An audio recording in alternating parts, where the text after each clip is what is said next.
what led to this tragedy that happened today. Now, as I was saying earlier, there's no word yet on what led to this shooting. What were the events that led to what happened here earlier today? There's been no word on whether or not a shooter has been taken into custody. There's been no persons of interest at this point in time. We've got folks out here right now reaching out to the relevant authorities such as D.C. Police, Metro Transit Police, and the National Guard to get more details about what happened here today. But right now, what we know at the moment is that Metro Transit is calling on people to stay away from the area. As you can see, there's a lot of activity happening near the White House right now. A lot of police and emergency vehicles are in the area trying to lock down the area in order to find out exactly what happened. And so in the meantime, they're telling people to stay away from the area as much as possible so these folks can do their jobs and find out exactly what happened here today. More information is coming in. We're working to verify the information and the tips that we get.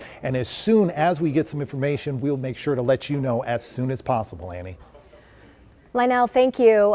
Right now, we are getting a little more insight from the Associated Press with two sources closest to the matter. We, again, they are confirming that 2 National Guard soldiers have been shot near the White House. This is 17th and I Street Northwest. A heavy police presence, as Lionel mentioned, multiple agencies responding, including Metro Transit Police Department, along with ATF.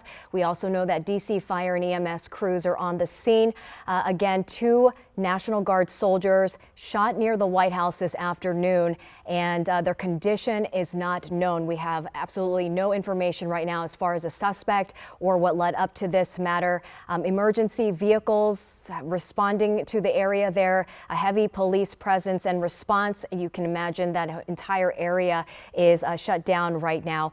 The Joint D.C. Task Force have confirmed that they were responding to an incident in the vicinity of the White House in just moments after the report of the shooting went out. However, we are working to get more information from the spokesperson. The D.C. police have confirmed they are working a shooting there. Obviously, we could see that they are on the scene there. And also the mayor's office, a spokesperson for D.C. Mayor Muriel Bowser, has shared that local leaders are actively monitoring the situation as well, so they are informed about it. President Trump, of course, is in West Palm Beach right now. Shooting taking place just blocks away from the White House. We have multiple crews headed to the scene, and we are learning this information as we bring it to you live right now. Downtown D.C., 17th and I Street, a shooting has taken place. We've got a heavy police presence there. We've got our Matt Gregory headed to the scene, also our Alexis Wainwright and Lionel Donovan out in the newsroom trying to gather what we can for you as we learn more details coming in here. But you can tell emergency vehicles blocking off several sections of downtown. Again, 500 to 900 block of 17th from New York Avenue to K Street Northwest. Also the 800 block of Connecticut Avenue blocked off right now.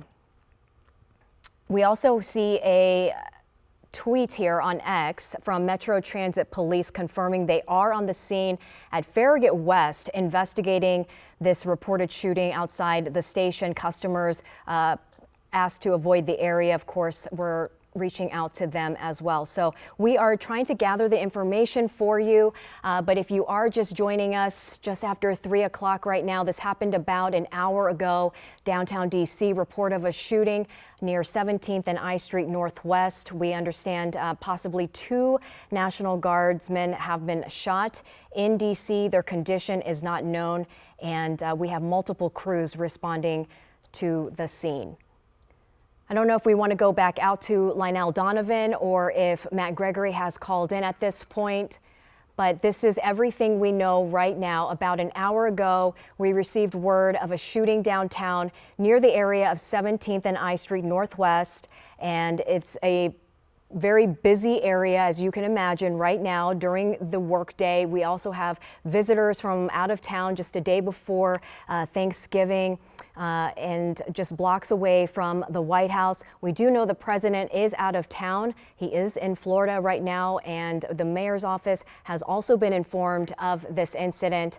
Let's go back out to Lionel Donovan now. Lionel, I know I know we're just trying to confirm some more information, but what we do know at this hour is that this happened after 2 o'clock. It is a shooting. We see heavy response there, and the AP is reporting that we possibly could have here 2 National Guardsmen shot downtown. Anything else that you can add? That's right, and Annie, it's something that you were saying earlier, the fact that this happened the day before Thanksgiving during the holiday season. And to imagine that a lot of calls are actually going into the National Guard office right now. Something to keep in mind, more than 2,000 National Guard members from several states have been stationed in Washington, D.C. as part of President Trump's crackdown on crime in D.C., which has brought hundreds of Guard members from several states across the United States here in D.C. on routine patrols. And so at this point, we're trying to get an idea of actually who was involved in this shooting and who the victims were. Is information that I would imagine people not just here in D.C., but in multiple states across the country would like to know as well. Now, as you were saying earlier, we're still trying to get that information right now as far as, the victims information, who these Guards members were, where were they from, along with the shooter. Is there anybody in custody right now? We've been reaching out to Metro Police along with Metro Transit in order to get that information as well. As you can see, investigators are still on the scene right now trying to get those answers, and now we're trying to get those answers for you as well, so folks at home can get a better idea of what's happening. But as you can see, it's still a very active area, but keep in mind, more than 2,000 National Guard members from several states have been in D.C. at this point. So the idea of, who this could possibly, who the victims are, is not just limited to D.C. Who knows where these victims could be coming from? And so that information is something that we are all trying to gather right now. And as soon as that information becomes available, we'll try to bring that to you right now. But as you can imagine, a very fluid situation here at the newsroom and near the White House. Yeah, I just want to echo that, Lionel. This is a very active and fluid situation. We're giving you a different vantage point here, a little closer in. You can see the National Guardsmen lined up there. To Lionel's point, yes, we do have Guardsmen in town right now from different parts of the country, from multiple states stationed here at the moment as part of the federal crackdown. We have just confirmed from D.C. Police that the scene is secured and they have 1 person in custody. So this is new information coming in. They have confirmed that they do have 1 person in custody. The scene has been secured. Again, National Guard members possibly shot downtown. The AP is reporting 2 National Guardsmen, although we have to confirm that with authorities. We have all the calls out, and our crews are trying to get closer into the scene so that we can get more information for you. But you can see here folks out there just wondering exactly what is going on a day before Thanksgiving. This is not the news that we want to bring to you right now, but this shooting happening just after 2 o'clock this afternoon. Just to wrap things up, as far as what we know, this is a shooting downtown 17th and I Street Northwest. D.C. Police, along with the ATF, Metro Transit, multiple agencies, a heavy response to this shooting downtown after reports of National Guardsmen shot in D.C. Their condition is not known. We do not have suspect information other than what we just received from D.C. Police, and that is confirmation that they do have 1 person in custody. You can imagine the area right now is locked down. It's secured. Pedestrians and vehicles are not getting through. This is vantage point from 17th Street. We also know that 500 block to 900 blocks of 17th Street is all closed down right now, along with the 800 block of Connecticut Avenue. Our Matt Gregory is Okay, I'm getting word that our Matt Gregory is just arriving to the scene. I'm sure he is trying to get as close as he can to it so that he can figure out exactly what is going on. But what we do know is that D.C. Police are responding to reports of a shooting near 17th and I Street Northwest, just blocks from the White House, and of course many office buildings and restaurants. Information remaining pretty limited right now. We're just trying to gather what we can through officials, X accounts, and the AP. We know from the AP that 2 National Guardsmen possibly shot but we are trying to confirm that. Mayor's office has also informed us that they are aware of the situation and they are monitoring it as well. President Donald Trump not in town. He is in West Palm Beach when the shooting took place just after 2 o'clock this afternoon. Heavy police response right now downtown.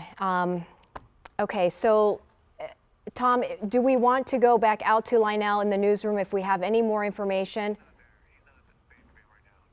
Okay.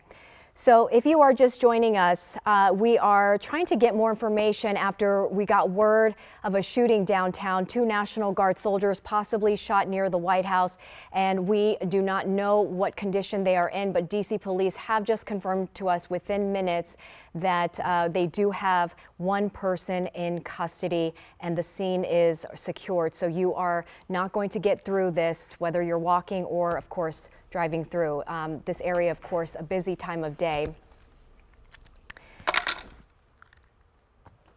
We are reaching out to the mayor's office as well for more information, and we are trying to get more from DC Fire.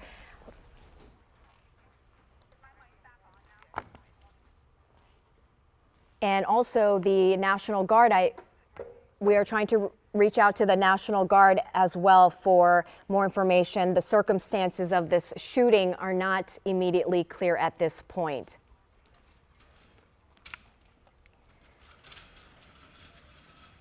Alrighty, so if you are just joining us right now, DC police are on the scene of this shooting. This is downtown. Definitely want to avoid the area. You've got a heavy response to this. We know as part of the federal crackdown, you've got multiple guardsmen still stationed in various parts. They have come here from multiple states. As Lionel mentioned, we do not know anything about the victims at this point, and we are just trying to get our crews there so that we can get you more information. And also we have all the calls out to local law enforcement as well as the National Guard, DC Fire, ATF, and multiple agencies. Okay, I'm being told we have our Matthew Torres, who is just arriving on the scene. Matthew, it's Annie. Can you hear me?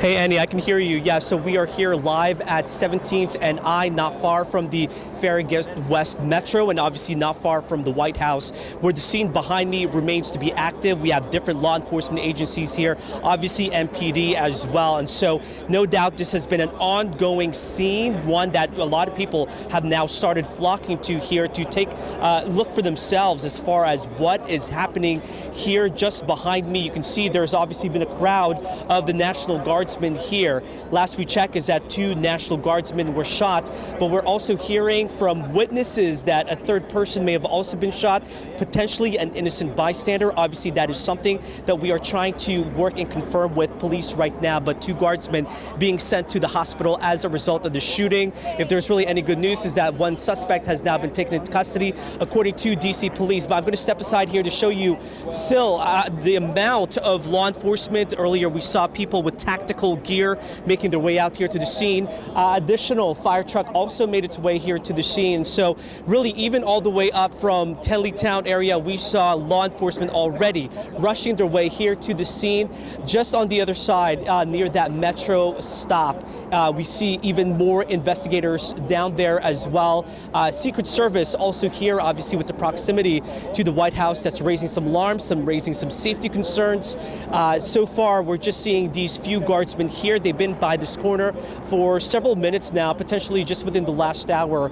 But it's really hard to see what's happening on the other side of where we're standing. But a lot of people are really making their way here, knowing that not only is there a shooting near the White House, but the fact that guardsmen have now been involved. Again, so far that we don't know the condition rather of those 2 guardsmen. So we are waiting to get more information. But just to give you an idea, this is how busy it has gotten here and will likely remain this way for several hours. You may hear all the buzzing behind me. We obviously have chopper up there in the skies currently here as the investigation is taking place. So again, this is just on the other side of the Farragut West Metro stop near this Tate, for those who may be familiar with the particular area here, no doubt.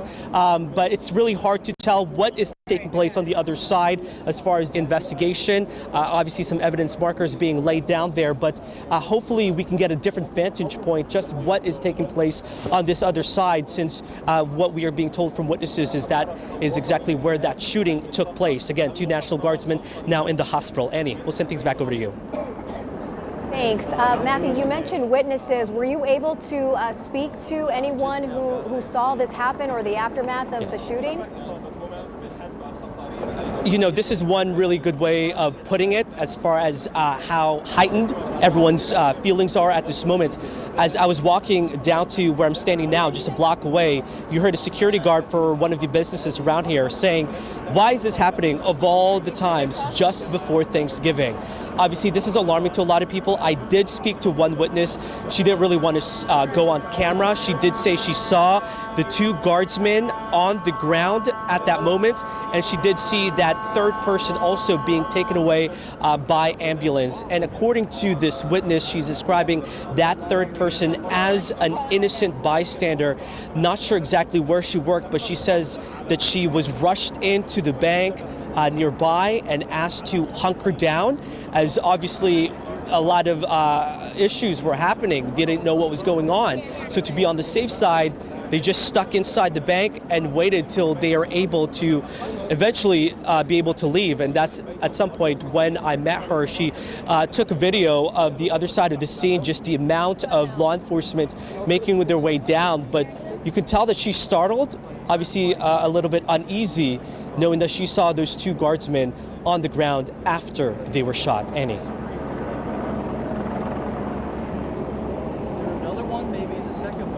Person in custody, but are you getting any indication that they might be looking for more suspects?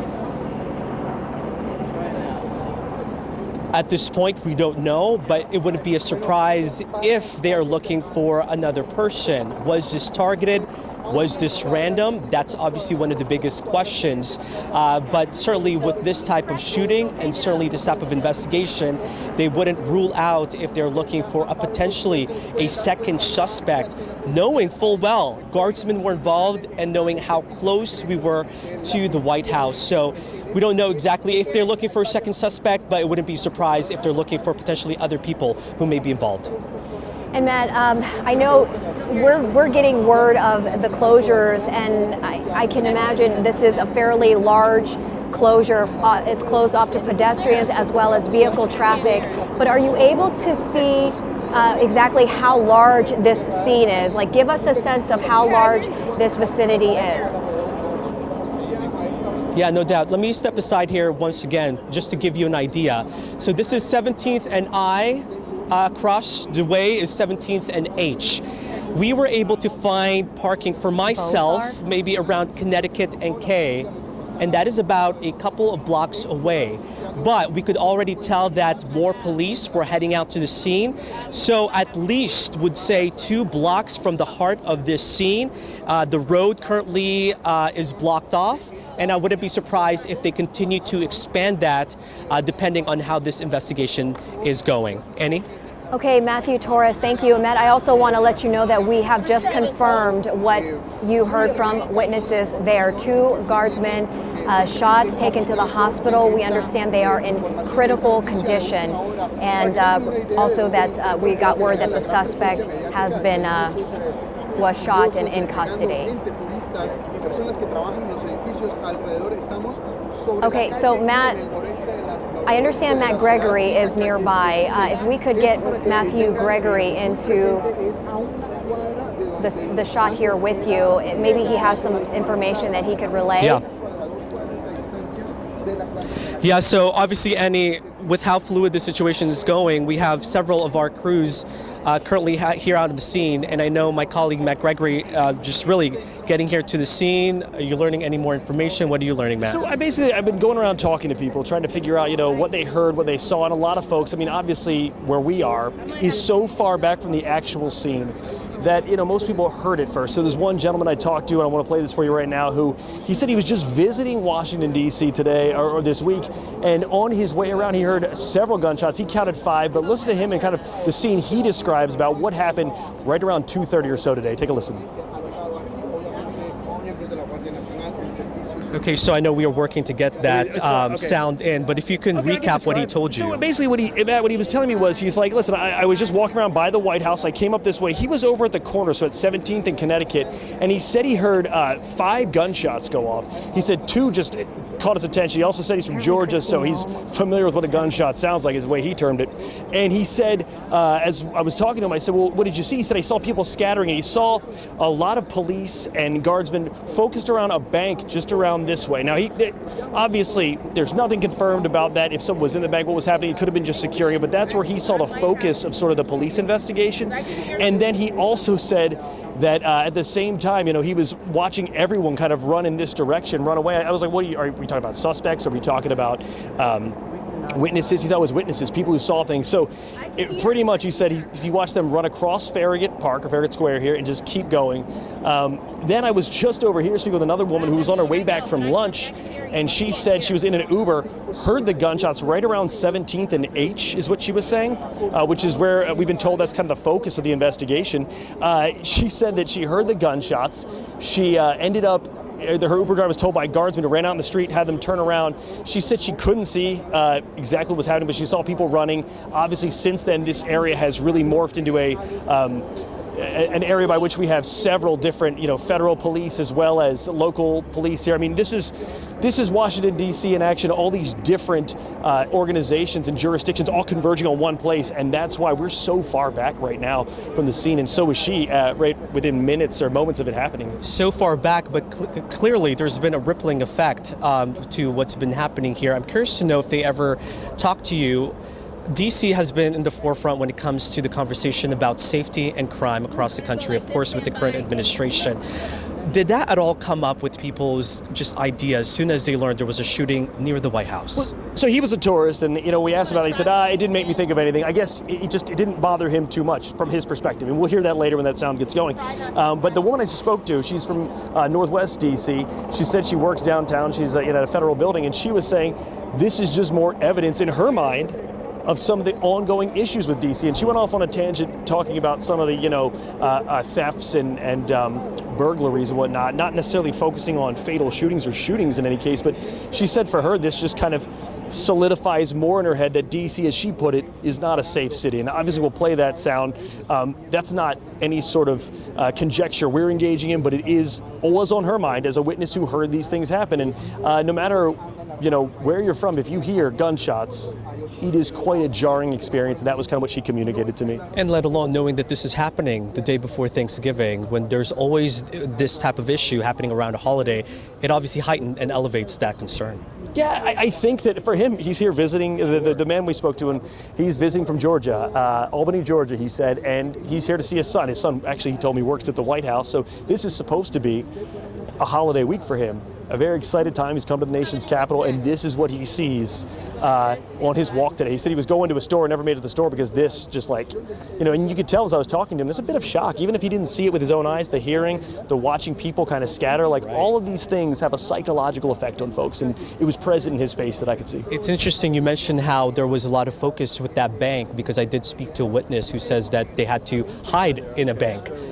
Presumably maybe near that scene, obviously out of security and safety purposes, they just had to make sure before they knew it was safe to go out. Oh, I mean, this is the thing with an ongoing crime scene that we've learned over the years, you and I, is that what one thing may appear to be may not quite be what it is. He sees, he thinks suspects. You're hearing it's people, going to. That's why we're really working to, get our sources on the phone. I've made a couple calls and get things confirmed. We do know, I think you've probably reported this already, that DC police are reporting one suspect in custody. So we have that at least. We don't know, anything about that suspect at this point. We're working to get more information from police, and we're also working our sources to find out what was this precipitation, what happened here, and just what is the status of the victims. Yeah, my question is random or targeted? Yeah, it's a very valid question. It's the one you and I ask at every crime scene we've ever been to.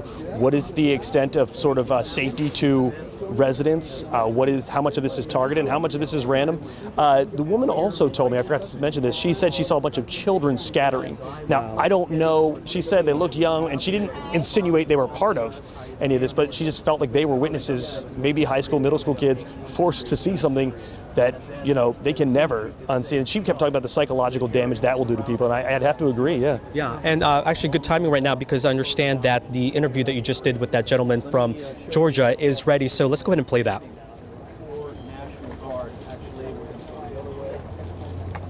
5 shots. 5 shots? And then everybody was running. Then sirens everywhere, helicopters. Where did you see everybody There kind was of? 2 shots, and then 3 came probably 30 seconds behind them, too. Oh my gosh. What did you see after that? Everybody running? Where were they running to? They was running from that way this way. What are you talking about? People or Yeah, police? everybody, people. And now what are you seeing since you've been here? I noticed that bank is surrounded. Yeah. Did you see any National Guardsmen around, or?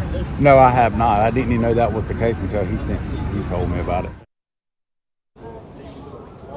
All right, so that was an eyewitness sound from a piece of Matt Gregory's interview. He is going to continue to work his sources and speak to other witnesses who may have seen this, but as we have learned, guardsmen have now been involved in this shooting. Annie, we'll send it back over to you. Matthew Torres and Matt Gregory, thank you so much. We've got Leslie Foster joining us now. Busy afternoon. Yeah, very busy afternoon on a day when most people are getting ready to celebrate giving and thanks with families at a time when the city doesn't have a whole lot of people here, but people do come downtown to see the sights and take in the city. Sadly, this tragic incident has happened, as we've been reporting. The AP has confirmed 2 guardsmen have been shot. They are at the hospital, both in critical condition.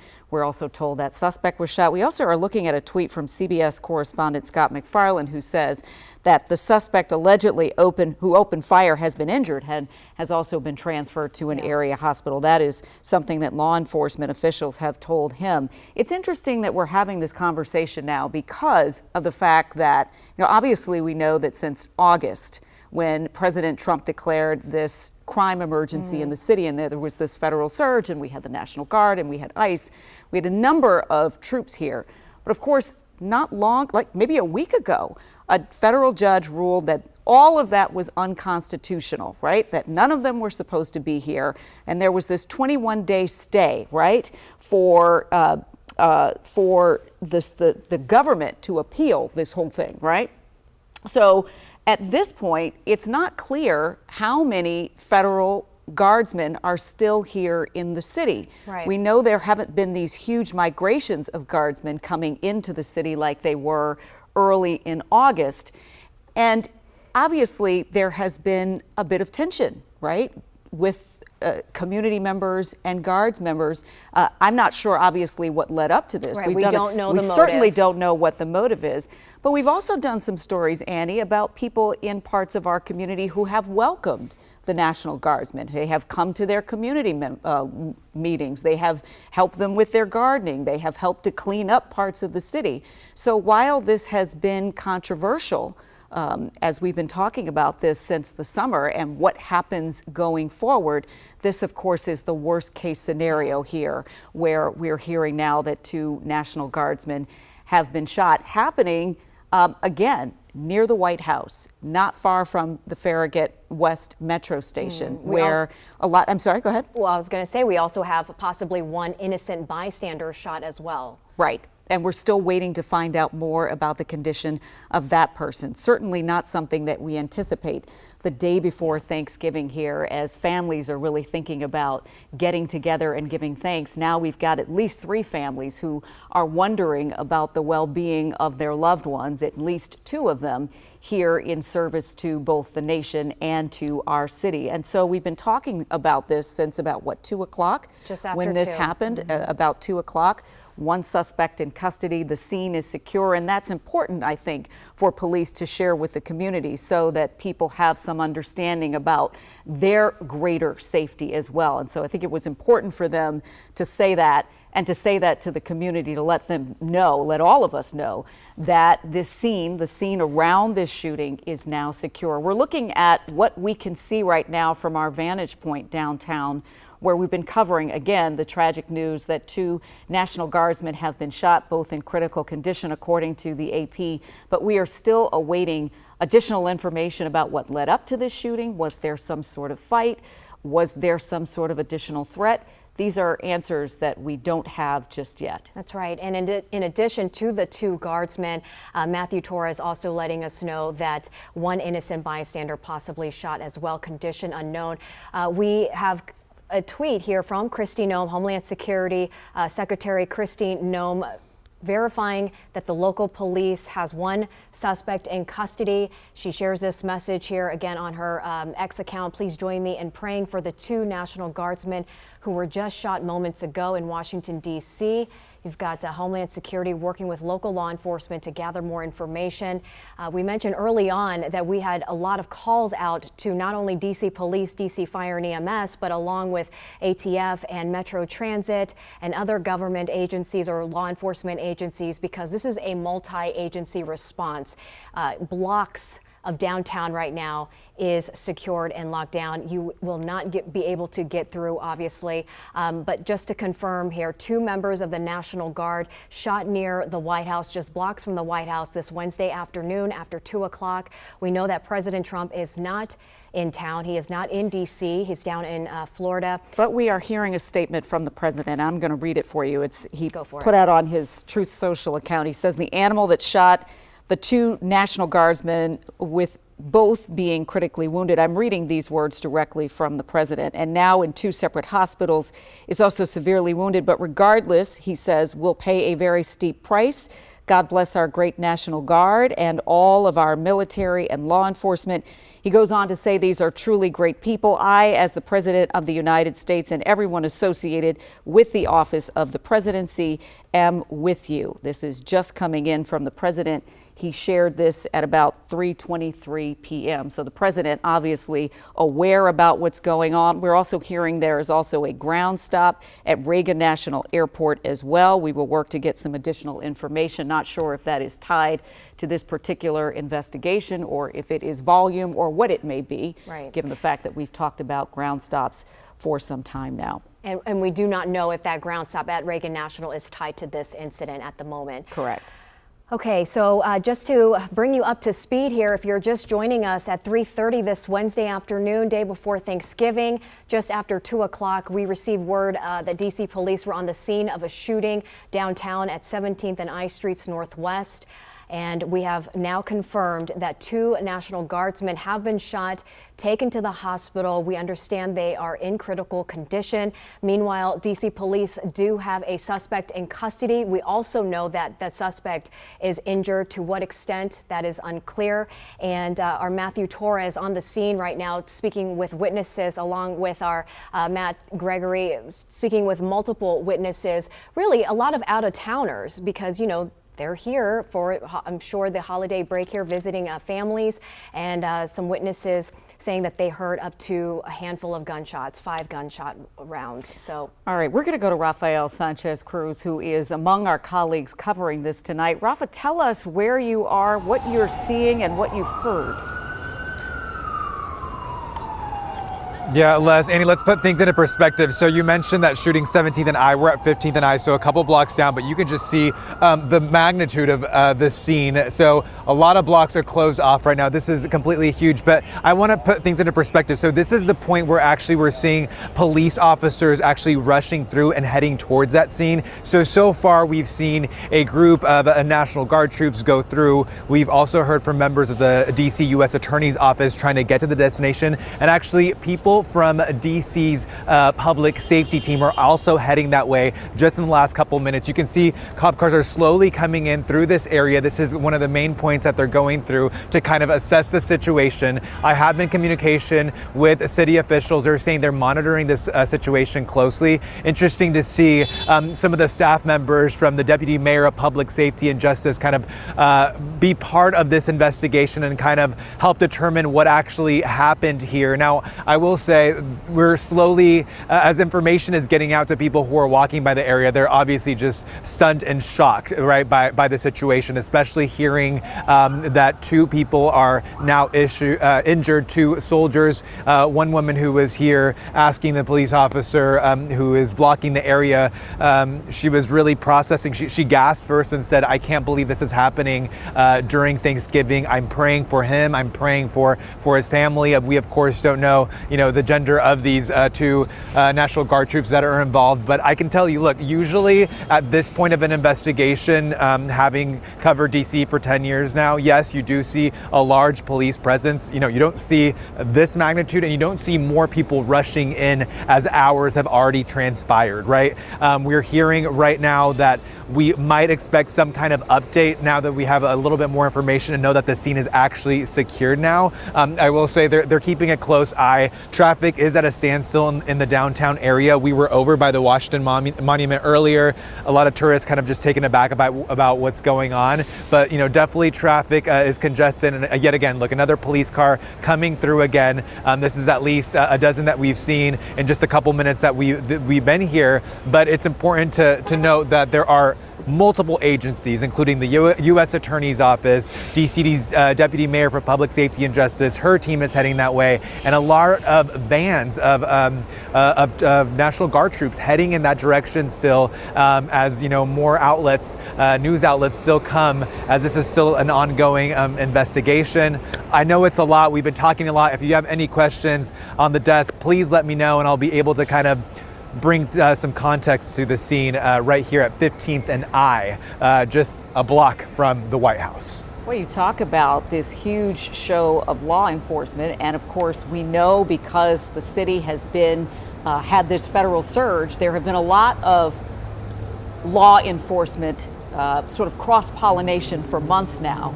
I assume that because of the fact that these connections have been forged for some time, they were able to respond to this probably in a more fastidious way because they have been working so closely together. Yeah, and that's true, Leslie. And I heard you mention not knowing, the clear number of how many National Guard troops we have in the city. And as the Trump administration has, of course, appealed the decision by a federal judge here in D.C. That said that, these troops should not remain in the district. I will say, as we were driving up today, we actually heard from Mayor Muriel Bowser today, about 24 hours after announcing that she would not seek a fourth term. And she was, talking about the federal surge and kind of talking about her decision. She said that the federal surge played no part in her seeking another term, but she was talking about how she thinks she handled the situation in the best way possible, and really was trying to push to DC residents that federal agents are constantly monitoring the area. And we of course know that close to the White House in this area, it's constantly filled with federal officers of all types of agencies. I can tell you that Secret Service has blocked off. There's a couple officers that are armed, completely blocking off the area. They are letting pedestrians go through. But as we were driving to that event with Mayor Muriel Bowser, we did see National Guard troops over in the Mount Vernon area. They were patrolling outside. It's not uncommon to see them patrolling outside these areas near the metro stops as well. Again, it's all speculation at this point, but it's not uncommon to see these soldiers in these areas. So, it wouldn't surprise me if we got information that these soldiers were assigned to this area. And that's why they were injured, or the reason they were in this area of downtown DC.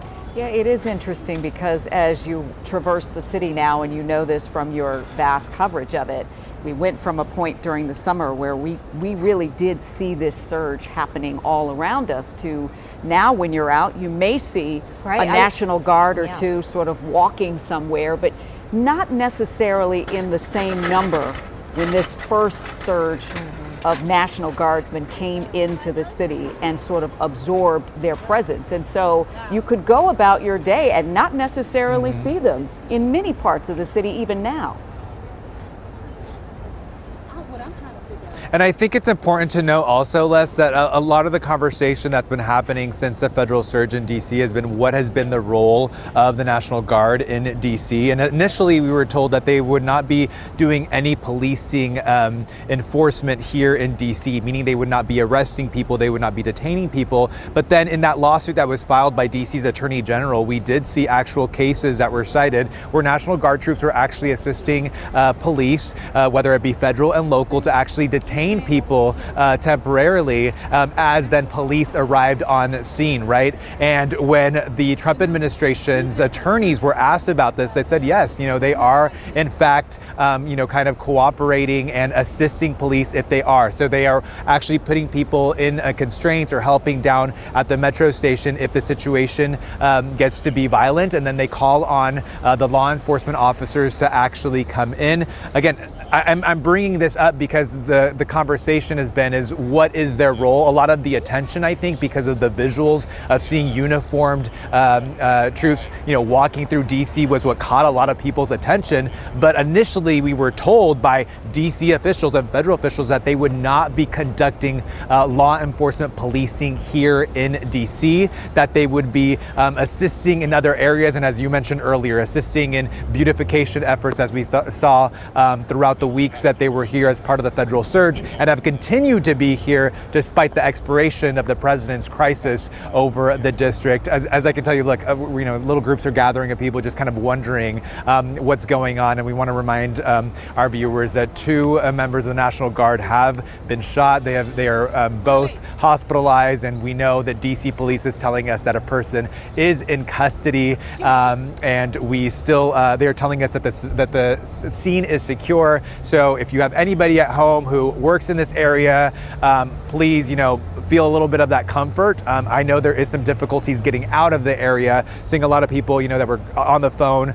kind of contacting rides and trying to pinpoint where to exactly be. So it is going to be a little stressful to get out potentially, but it seems like the scene is under control. We're actually going to try to get a little bit closer to see if we can kind of get any sense of update from DC law enforcement and also DC officials about this incident, and bring a little bit more clarity later on. And I'm sure my colleagues will have a different vantage point as they're at a different scene. But again, I'm just a block away from the White House, and this is what I'm seeing right now.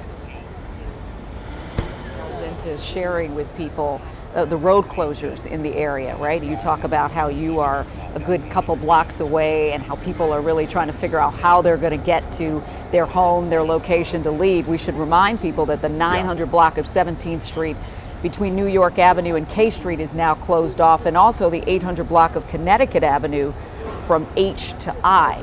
So that does make things a little more complicated if you're trying to get out of the area and away from this particular scene, which police now say is secure. And that's important information to share with the community, that obviously people are quite alarmed to know that 2 guardsmen were shot here today and another innocent victim, and we are thinking about all of them and their families right now. Yes, we are. And okay, looks like we have our Matthew Torres also on the scene. Raphael, thank you so much for the latest.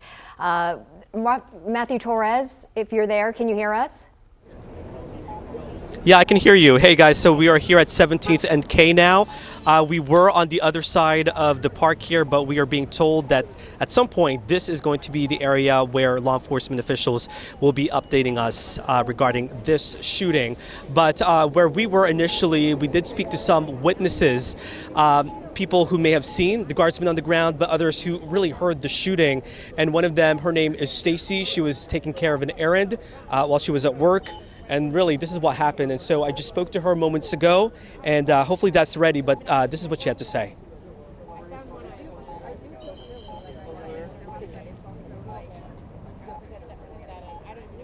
5 shots. 5 shots? And then everybody was running. Then sirens everywhere, helicopters. Where did you see everybody There kind was of? 2 shots, and then 3 came probably 30 seconds behind them too. Oh my gosh. What did you see after that? Everybody running? Where were they running to? They was running from that way this way. What are you talking about? People or Yeah, police? everybody, people. And now what do you see since you've been here? I noticed that bank is surrounded. Yeah. Did you see any National Guardsmen around? Or? No, I have not. I didn't even know that was the case until he told me about it. All right, so that was actually an interview by my colleague Matt Gregory, who spoke to a gentleman from Georgia visiting here, obviously for the holidays. The other interview I was able to get was this woman, Stacy. Again, she was picking up her dry cleaning when she was in an Uber car, and all of a sudden heard the gunshot. She described it as, of course, loud, boom, boom, boom. And then she says she then saw kids and adults dispersing, running around. She heard someone yelling for help. Really, at that moment, she knew she had to leave. Police were telling her to go the other way. She was in an Uber at that time and was unclear of what to do next. So she ended up having to leave the Uber, scared, not knowing what to do, knowing that just behind her was this scene. She did not realize that 2 guards were shot. We actually broke the news to her, and she certainly was surprised, upset about this, and I'm just learning that that is now available for us to watch. So again, this is that lady who we spoke to moments ago. Can you explain what you saw earlier? I was in the Uber lunch break heading to the dry cleaners. It was around 2:15 p.m. We were at 17th Street. I heard boom, boom 2 times. And then after I heard the boom, boom, the Uber driver says to me, why are these people running? So then I look out the window and I see both sides of the street. A lot of little children running up the street and adults. So then I heard help, help 2 times. But I was so focused on the little children, they looked like they were 5 years old, that the little children were okay. I didn't look to see who yelled help, help 2 times. Did you see the guardsmen? I did, because we were on 17th Street when it happened. So the guardsmen then said we had to turn around. So then we turned around the Uber and went back. We had to, go back in the other direction. I'm just shocked because I never thought it was going to be anything of this magnitude. Now that we know guardsmen have been shot, did you see them at all? Those Guardsmen were you didn't. shot? The guardsmen have been shot. Correct, 2. What? No wonder it's such a magnitude of this. No, I didn't know that. Lord. What is running through your mind? It's just, I want to cry. That is so sad. Okay. And right before the holidays. And then I literally said, it's such a beautiful day. It's right before the holidays. Imagine, who would be that heartless with so many children in broad daylight right before Thanksgiving? Thanksgiving Eve.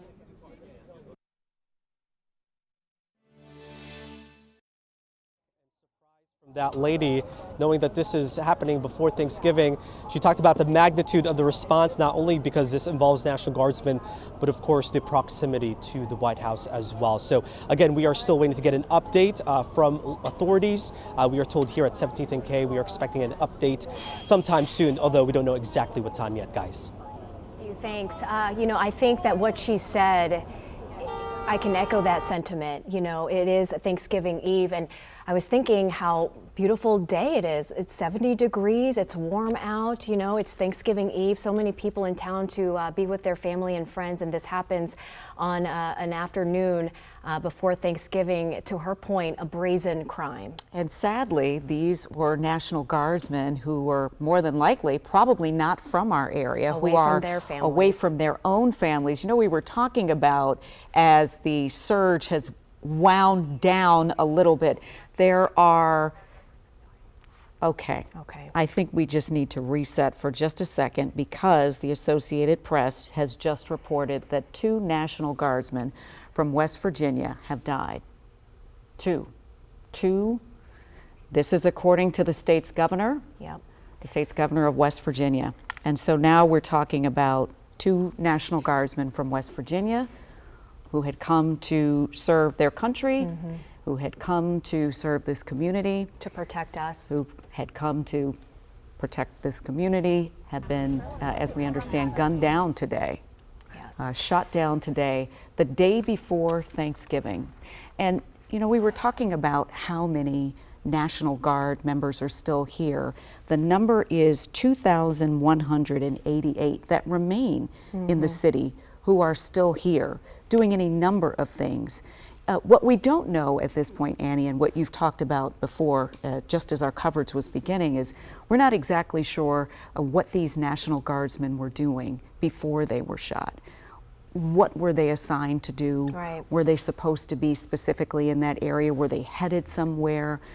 Were there any particular threats to the National Guardsmen in the city? We don't have that level of detail right now, and so those are some of the details we are going to be listening carefully for when we do hear from law enforcement about this tragic incident here in our city, in Washington, D.C., just the day before families gather in the spirit of Thanksgiving, in the spirit where so many people have been out doing service, helping others, who don't even wear the uniform. But these were 2 National Guard members who did wear the uniform, who came here, were assigned to be here from their state, West Virginia, left their families. Their families probably were hoping for the day when they are able to join them for Thanksgiving dinner. And sadly, because of what happened today near the Farragut West Metro, that will not happen. 2 families given the most devastating news about 2 of the people they love the most. That's right. Again, just to reiterate, the motive, the circumstances, we do not know at this hour. What led up to this, where they were assigned to do or what they were assigned to do, were they targeted? These are all questions that remain unanswered. We also do not know right now the condition of the 3rd victim. We understand from just speaking with witnesses, and there are reports that this person, the 3rd person, was a innocent bystander shot. Matthew Torres on the scene closer to right here, this shot right here of 17th Street.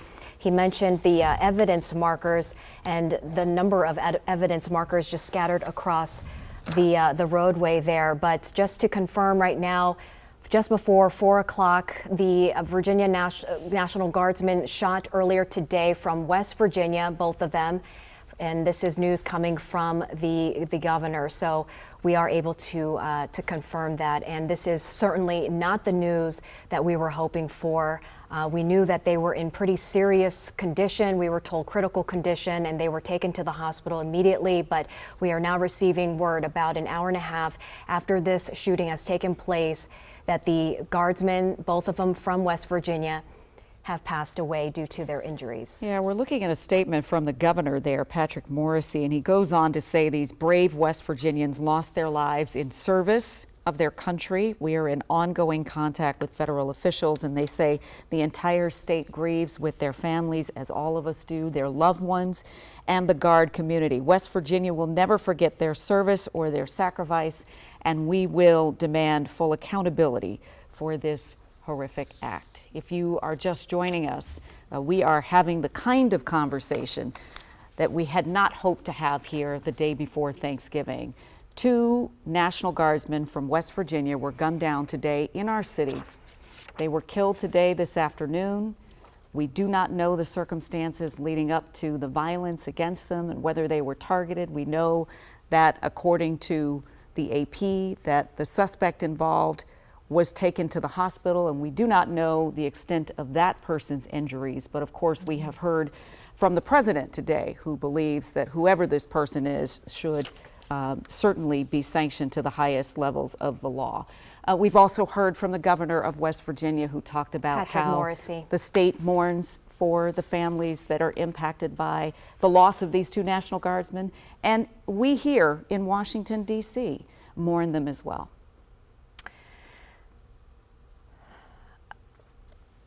I'm just trying to get more information about possibly the circumstances here, but apparently, according to witnesses, they did hear some yelling going on right outside of the Farragut Square, which is right by 17th and I. So looks like that is where everything sort of took place.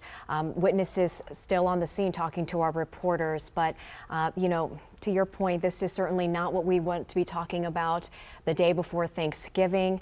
But we have the governor's statement here from West Virginia, Patrick Morrisey, saying in a statement that the 2 soldiers who were shot this afternoon, just after 2 o'clock downtown D.C., are members of that state's National Guard. So very sad news. And of course, we are sending our prayers out to the family and their loved ones on this very sad day. And you can see in this video that a number of people are really sort of standing and in shock about more than likely what they have heard has happened. Of course, at that time, this was so fresh and so new. The roads were closed, and you have this huge, and this is video taken near the Washington Monument and near the Museum of African American History and Culture, where you can see the medevac is there, and all of the medical personnel trying to get those National Guardsmen to safety. Let's talk now to Matthew Torres, who talked to some of the first people who were there, who heard something or saw something, but may not have put all the dots together about what was unfolding around them. Matthew, are you getting some new information right now? Yeah, so we are getting new information. According to the governor of West Virginia just moments ago on X, he says that the 2 National Guardsmen who were shot have died. That is something that we are learning here at the scene. Again, initially we were told they were in critical condition when they were rushed to the hospital by ambulance. But again, 2 National Guardsmen who were shot here near the Farragut West Metro stop have died. And so certainly we're trying to get some more reaction now from the people around here. This has been a busy scene for a couple of hours now. No doubt people are just flocking here to make their way here. In fact, I think we spoke to one of the gentlemen. Do you mind coming here with me? I know my colleague, Matt Gregory, spoke to you earlier today. You heard the gunshots earlier. That's right. Did you see the guardsmen at all on the ground, knowing that they have now died? What is really going through your mind, especially knowing what kind of week this is? I don't know what to think. I mean, I'm hearing things don't happen like around this area. So I don't know what to think. It happens all the time where I live. But to know that 2 National Guardsmen have been shot. I don't know what to think about it. Is there more than one shooter? You know, so far we know that there is that one suspect in custody, but we don't know exactly if they're looking potentially for other people. But you're sticking around here. Why is that? To see if they caught the guy and all that. And plus, I'm just staying right there. I know you're visiting your family. Kind of what are you guys talking about, especially heading into Thanksgiving, knowing that this has now turned deadly? I'm still going to enjoy Thanksgiving at my son's house. Yeah. That's why I came here. Sure. Well, be safe. I know this has been an active scene and no doubt a very highly unusual time for you during here this need. Thank you for your time. Again, those 2 National Guardsmen have died, according to the West Virginia governor. Guys. Thank you so much, and we appreciate your hard work here. You know, at this point, Annie, there's a really tough thing that's got to happen because there are 2 families who have to be notified that their loved ones who left home in service to others are sadly not coming home, and certainly not the way that they had hoped the day before Thanksgiving. And I'm thinking about that, right? Even in the midst of all of this, as we talk about law enforcement and who heard what and who saw what and what the motive was, 2 families tonight will be forever changed by what happened here today. Forever changed indeed. I just want to also bring this up here. You mentioned earlier the Reagan National Airport ground stop. We have heard from the Metropolitan Washington Airports Authority, and we can confirm that the ground stop was due to the law enforcement activity downtown. So it was connected. They had ordered a ground stop, but normal operations have resumed, and that is according to the FAA. So the incident at Reagan National has been lifted, no longer a ground stop there, but to make that connection, it was because of all of the investigation going on downtown. Yeah, and so I guess to recap, it's been an awful day here in the district, a day of contrast. On a beautiful day with sunny skies, the worst possible thing could happen for 2 families. 2 National Guardsmen from West Virginia who came here in service will leave here and will never reach their families in the way that they had hoped. And now is the tough job of piecing together how this happened and why it happened to make sure it doesn't happen again. That's right. We are going to continue to work on this and bring you the latest information. Also, the 3rd victim. We understand there is a 3rd person, possibly an innocent bystander, that was impacted by this or injured. That person is at the hospital. So we're continuing to make the calls and bring you the latest information. And we have our crews down there on the scene. But today, just after 2 o'clock, shooting downtown, and the investigation has taken a turn that we were hoping it would not. Yeah, and regardless of how people may feel about having the National Guard here, you certainly don't want anything like this to happen. These are Americans who have come here in service to country and community. And we are thinking about the people they serve with. We're thinking about their families and all the people who happen to be there in that moment today as those gunshots rang out. We're going to continue, obviously, to follow this throughout the afternoon.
This is WUSA 9 News at 4, and we are staying on top of that big breaking news in D.C. today. Really heartbreaking news right now.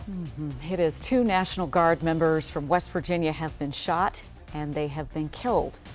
They died today near the White House. There has been a massive police presence that we have been telling you about near the Farragut West Metro Station. So lots to tell people about today. Yeah, we want to take a live look right now if we can at that scene, a pretty massive scene. This all unfolded shortly after 2 o'clock today.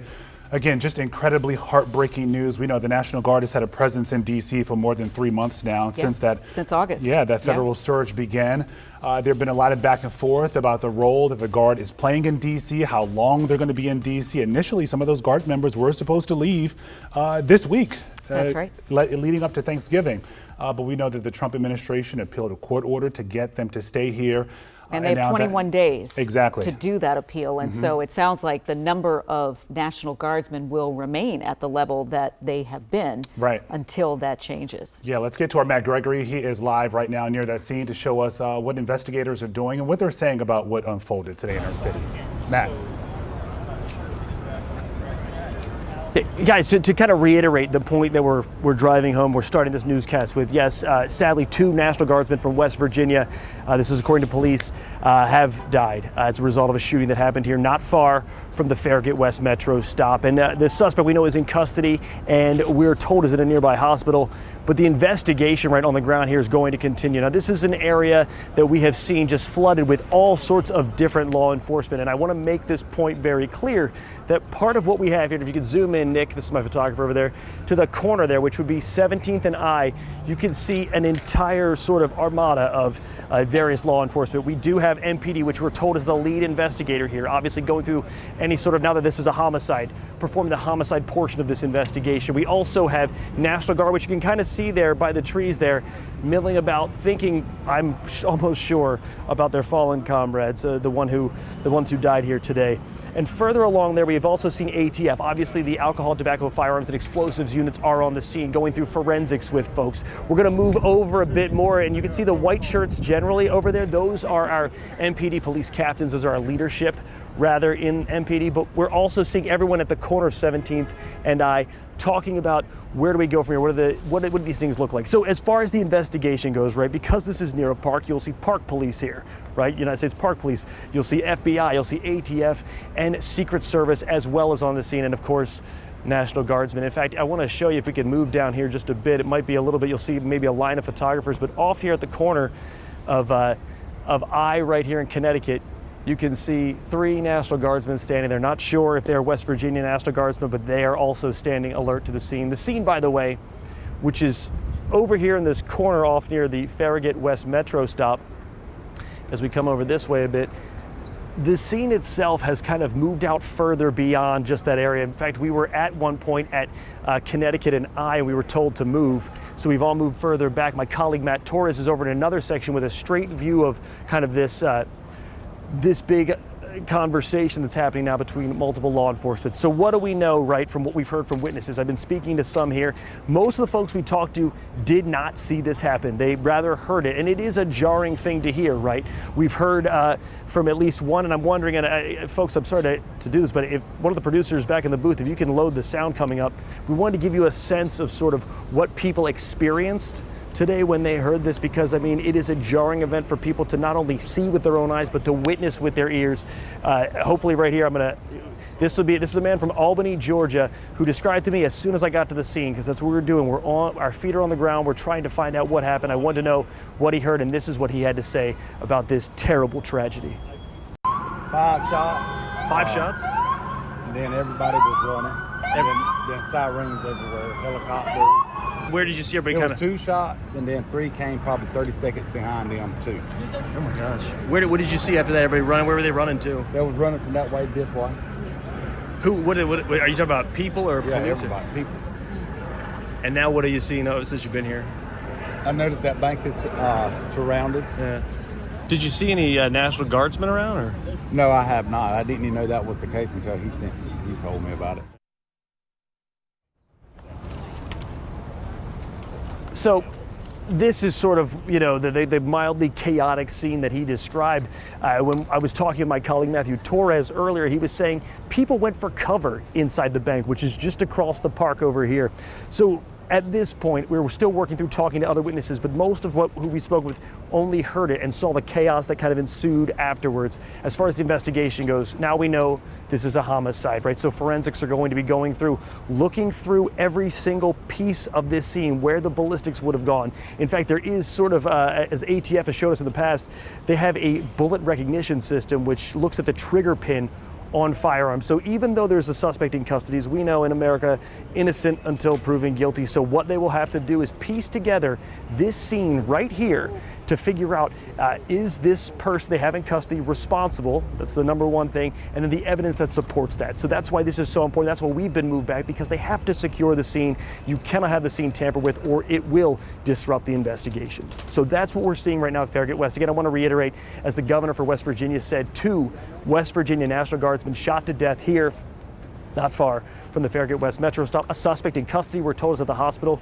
We're continuing here on the ground to work our sources to find out the identity of the suspect, to find out their condition and what injuries they might have, as well as the identities of the victims, as we're continuing to work our way through what is a tragedy, as Lorenzo, Leslie, and Annie have said throughout the afternoon. A tragedy is awful in this city any day, but it feels particularly powerful and hits closer to home on a holiday week, as those folks were here in the city, in D.C., when they should, many times, they would normally be at home in West Virginia. That's what I'm seeing here at Farragut West. I want to send that back to you. From Farragut Square, I'm Matt Gregory. Yeah, we're still waiting, of course, as they put the pieces together of what happened here. I'm thinking about the families who have broken hearts right now, and putting the pieces of their lives back together, or starting to even think about that after knowing that their 2 loved ones are not coming home. Yeah, their loved ones have been here, as we've been saying, presumably here the entire time since that federal search began. They have. It sounds like they have been here in D.C. since August 19th or 20th. So they have been here the whole time. And there were, I guess, somewhere between 300 and 400 guardsmen from West Virginia here in the city working on that D.C. Safe and Beautiful Task Force. Here, following orders simply, and wondering, when they'd be able to return home, because that conversation had been underway since this deployment. How long are you going to be there? And the assumption was that some of these Guard members, perhaps these 2 Guard members who are unfortunately killed today, would have been returning home sometime soon, but we know that was extended. And we're thinking of their families. And we're also getting some clarity as this continues. We've been telling you that 3 people were shot near Farragut Square Park earlier today, but we now know that only those 2 guardsmen, 2 members of the Guard, were shot. Sadly, they died. And also the suspect is in custody right now. And that person, we're waiting to find out who they are, but we know they were injured. Yeah, we don't know much else about the person who shot these National Guardsmen. We don't know if there had been previous threats. We don't know if there had been any sort of exchange. It is really not clear at this hour, some 2 hours after we started to hear about this incident, exactly what happened here and why it happened. That's what people are wondering. You think of Farragut Square Park. It's a popular park in the city, a beautiful day out. Lots of folks may have been getting off from work, preparing to go home for the holidays, or some people may be in town for the holidays, enjoying the area. Yeah, in general, because it's not quite as busy in the city as it usually is, it is a great time for people to visit here, and there were some people who perhaps were visiting and down there, and obviously on a horrific day for the city. And that shows you a lot of folks right now are preparing for the holidays, getting off from work, and these guardsmen were still on patrol. They were throughout the city. Patrol. A lot of people have thoughts about the presence of National Guard here, but they were following orders. They were here to help a community. They were responding to a call to serve their country, and we remember them. We remember them today. Our Rafael Sanchez Cruz has been covering this from his vantage point. Yeah, so Rafa, what are you seeing? What are you hearing? Yeah, Lorenzo, Les, echoing a lot of the sentiments that we're hearing about people's, mixed feelings right now about having perhaps a negative reaction to the federal surge in the district and how it continued here in D.C., but people also feeling for those families. And as Matt Gregory mentioned, given the holiday, as people are being thankful, they're finding it a little bit harder to kind of process that. Now, I'm over at 16th and I. About 20 minutes ago, a D.C. police officer did say that 16th Street is going to open. You can actually see that slowly cars that have been kind of trapped inside the perimeter are slowly coming out here. Now, the mayor's press team is actually here. We did speak to one of her spokesperson with her office. He's telling us that right now they're still in the information gathering phase of this investigation. And I was asking, when are we going to get some kind of update from DC officials? And he said soon. He doesn't have a time just yet, but he did walk me through, I guess, the stage of where they're at. He's essentially telling me that right now they're trying to gather and confirm all those details that we're hearing from witnesses who have spoken to Matt Gregory, who have spoken to our Matthew Torres about people saying hearing potential potential fights prior to that. But I know that you might have an update for us, Lorenzo, Leslie. And this is pretty critical. We want to just, again, we are continuing to get a number of different reports as the investigation continues. We told you Governor Patrick Morrisey of West Virginia said moments ago that 2 members of the National Guard from his state were killed in this shooting outside of D.C., but now he's saying he's receiving conflicting reports about their conditions. Yeah, conflicting reports about their conditions, which suggests that there's the possibility that they may not have passed away. And so we need to just put that out there for a second and let people know, in the midst of breaking news, there is information coming in. There are lots of people involved. There are law enforcement from all across the country. And sometimes in the haze of that, there can be some signal crossing. This would be a significant one for sure. We had heard earlier that let's hope he was wrong earlier. Let's hope he was wrong earlier. We had heard that these West Virginia guardsmen had suffered some critical injuries. Then we'd heard that they sadly had died. Now the governor is saying, hold on a second, we're getting some conflicting information. And he goes on to say, we'll provide additional updates as soon as we have more complete information. This is the staging area where everyone is waiting to get confirmation of what we've been talking about this afternoon and perhaps some additional contours around the conditions of these West Virginia National Guardsmen. But the governor ended his statement by saying that his prayers are with these brave service members, their families, and the entire Guard community. Yeah, and a lot of you at home watching us right now as we take a live look there outside of the scene, you know, you're wondering as well what happened here. How did this happen? How were these members of the National Guard were injured? That is still not clear yet. We are still waiting for word, as you see, even from the governor of West Virginia, getting these conflicting reports.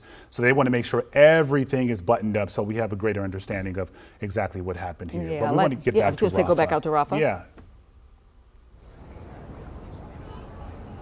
Hey, Rafa, yes, I was just getting more information about, we are expecting an update.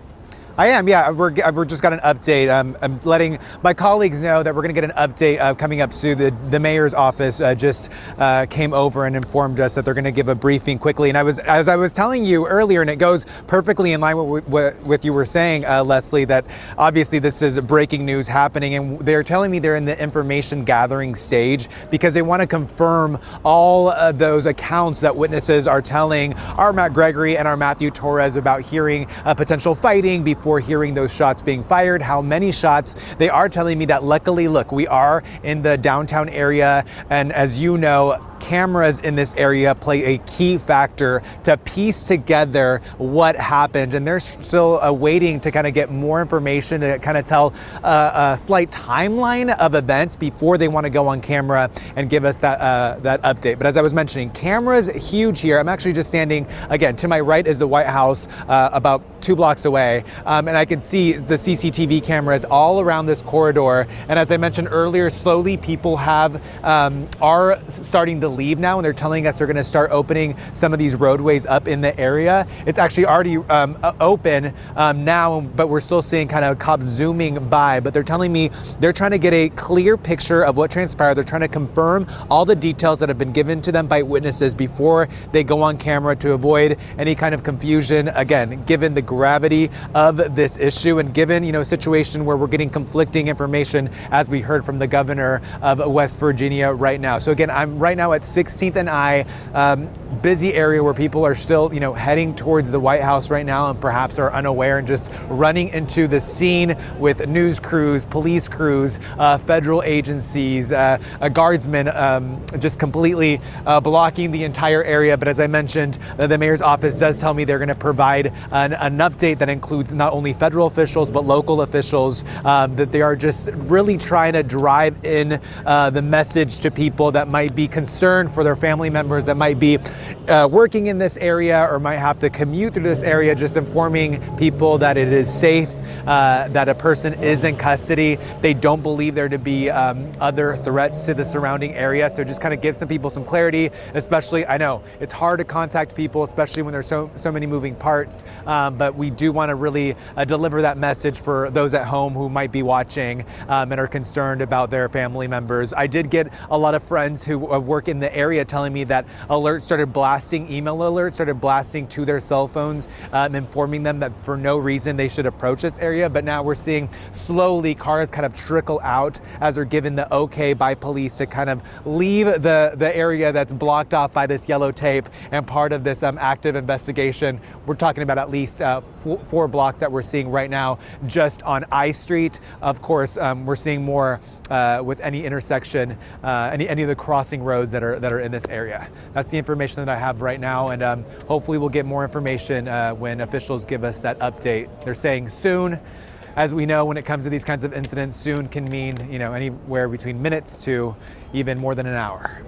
We'd rather have them be right than have them be fast. So if they need more time to do the information gathering, there were literally 22 minutes between the time that the governor of West Virginia said that these West Virginia guardsmen were dead to, wait a minute, maybe something isn't quite right here. So this is why we always say it's better to be right than to be first. Yeah, and Rafa brought up a good point there, Les, as well, the messaging today. We know that As of late, President Trump has been saying that D.C. is a safe place. Mayor Muriel Bowser has been saying that all along. And you're talking about an incident right here just before the holidays. A lot of folks visiting this city wondering, is it safe to go to D.C.? Because I've heard otherwise for so many months now. And then you have an incident like this. Yeah, and one of the very things the president exactly, said the yesterday irony. is that there was no crime in the city. There's this no was crime. one of the things he said as he was responding to news about Mayor Muriel Bowser, basically saying she is not going to run for a fourth term. Right. So a lot of things happening here on this day before Thanksgiving, a day that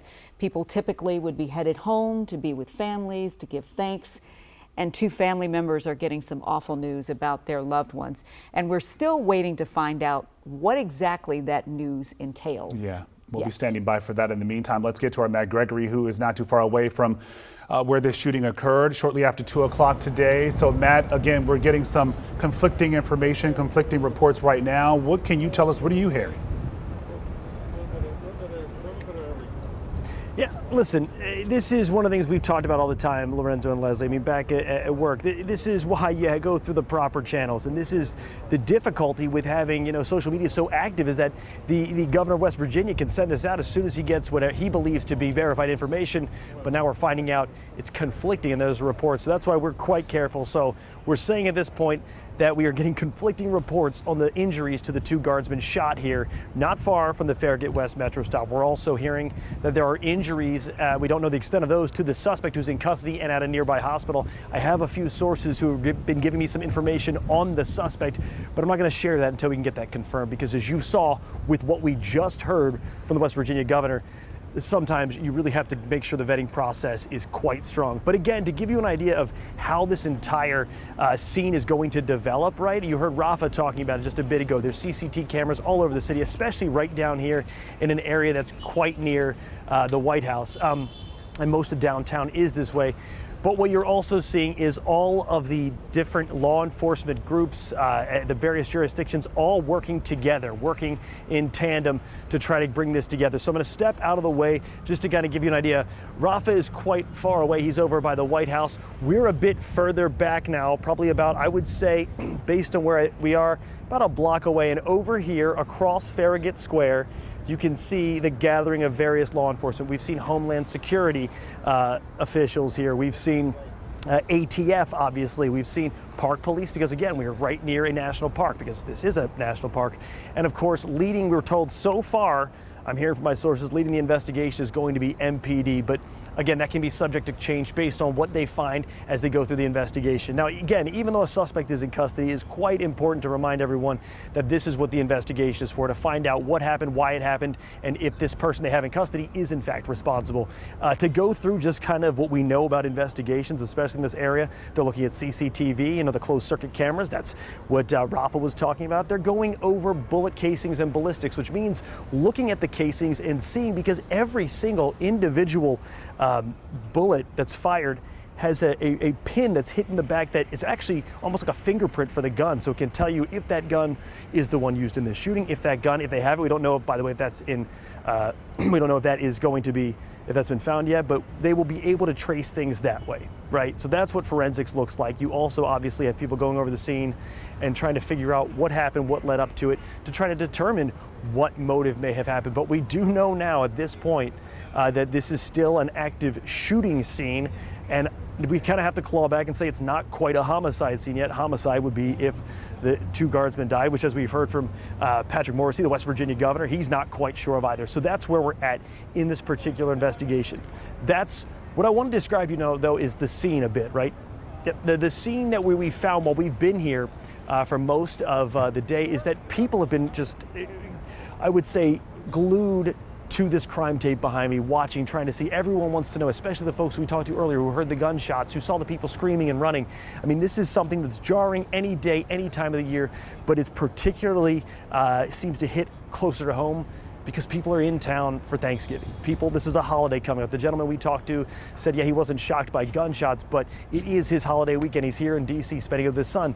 Now, we're going to send you to some sound from from the Vice President, J.D. Vance. He has already made a statement about this shooting, and we want to hear exactly what he is able to offer in terms of the investigation, but also condolences to the families, because regardless, 2 guardsmen were shot here in the city and they have significant injuries. So take a listen to Vice President J.D. Vance. But apparently there was a shooting outside the White House just a couple of hours ago, and we're still learning everything. We still don't know the motive. There's a lot that we haven't yet figured out, but what we do know is that a couple of National Guardsmen were injured in the line of duty. And first of all, I want everybody who's a person of faith to say a prayer for those 2 National Guardsmen, that they're able to spend Thanksgiving with their families instead of losing their lives, because I understand they're still in pretty tough condition.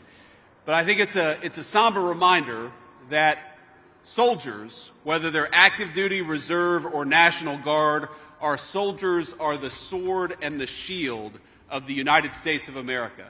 And as a person who goes into work every single day in that building and knows that there are a lot of people who wear the uniform of the United States Army, let me just say very personally, thank them for what they're doing. We're grateful to them, and we're praying that they're going to be safe and they're going to spend Thanksgiving with their families. God bless them. Just sharply returns. Yeah, so you could see there J.D. Vance offering condolences, but also respect for the men in the military, men and women in the military. We're still at this point, we're waiting to hear, and like you heard Rafa saying, and Matthew Torres will be closer to it, there's going to be, I've been told, in the next half hour or so, a press conference where federal officials, local officials will be rolling out what they're able to say about the investigation so far. But the questions we're going to have, obviously, are name of the suspect and their condition, the condition of the guardsmen, which we now need to have clarified by a federal official, because the governor of West Virginia, as we said, has posted perhaps prematurely that they have died, and that there are conflicting reports there. So we're going to get that narrowed down by local and federal officials. And we also are going to work, and it's always hard to tell this early in the investigation. I mean, we're only about 2 hours since this shooting happened. But we would like to know at least what the preliminary motives could be, the potential, what led up to it, or at least what was happening right before this suspect shot the 2 guardsmen.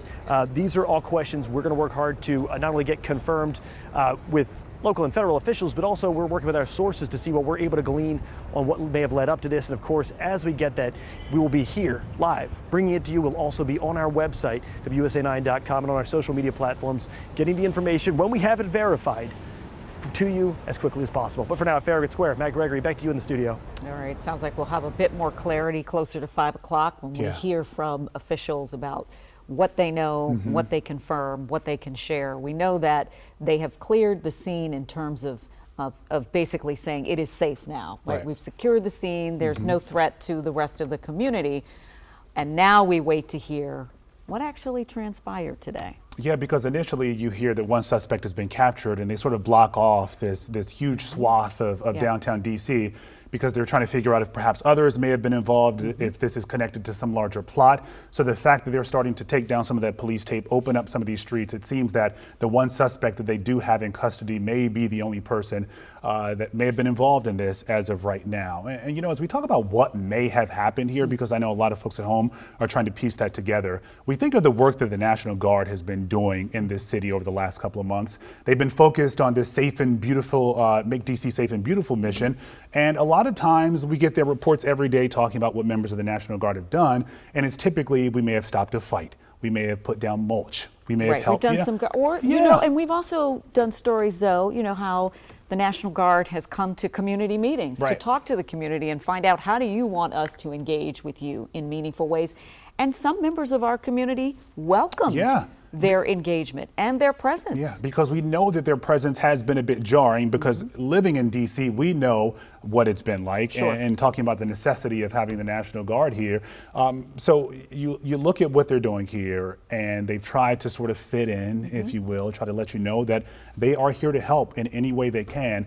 And usually we know they have not been involved in policing efforts, but we know there have been cases where they have assisted police. So we're not sure what transpired here in downtown DC today, if they tried to stop something from happening and perhaps got involved, or if they were just caught up in the middle of some other gunfire. Yeah, it's interesting that you bring this up too, and Rafa has been having this conversation, and both Matt and Matthew too, sort of underscoring the risks of having, or that face guardsmen in public-facing law enforcement communities. So there's going to be some new urgency around this because we've heard the president talk about dispatching National Guard to other parts of the country. And those things right now are also wrapped up in the courts.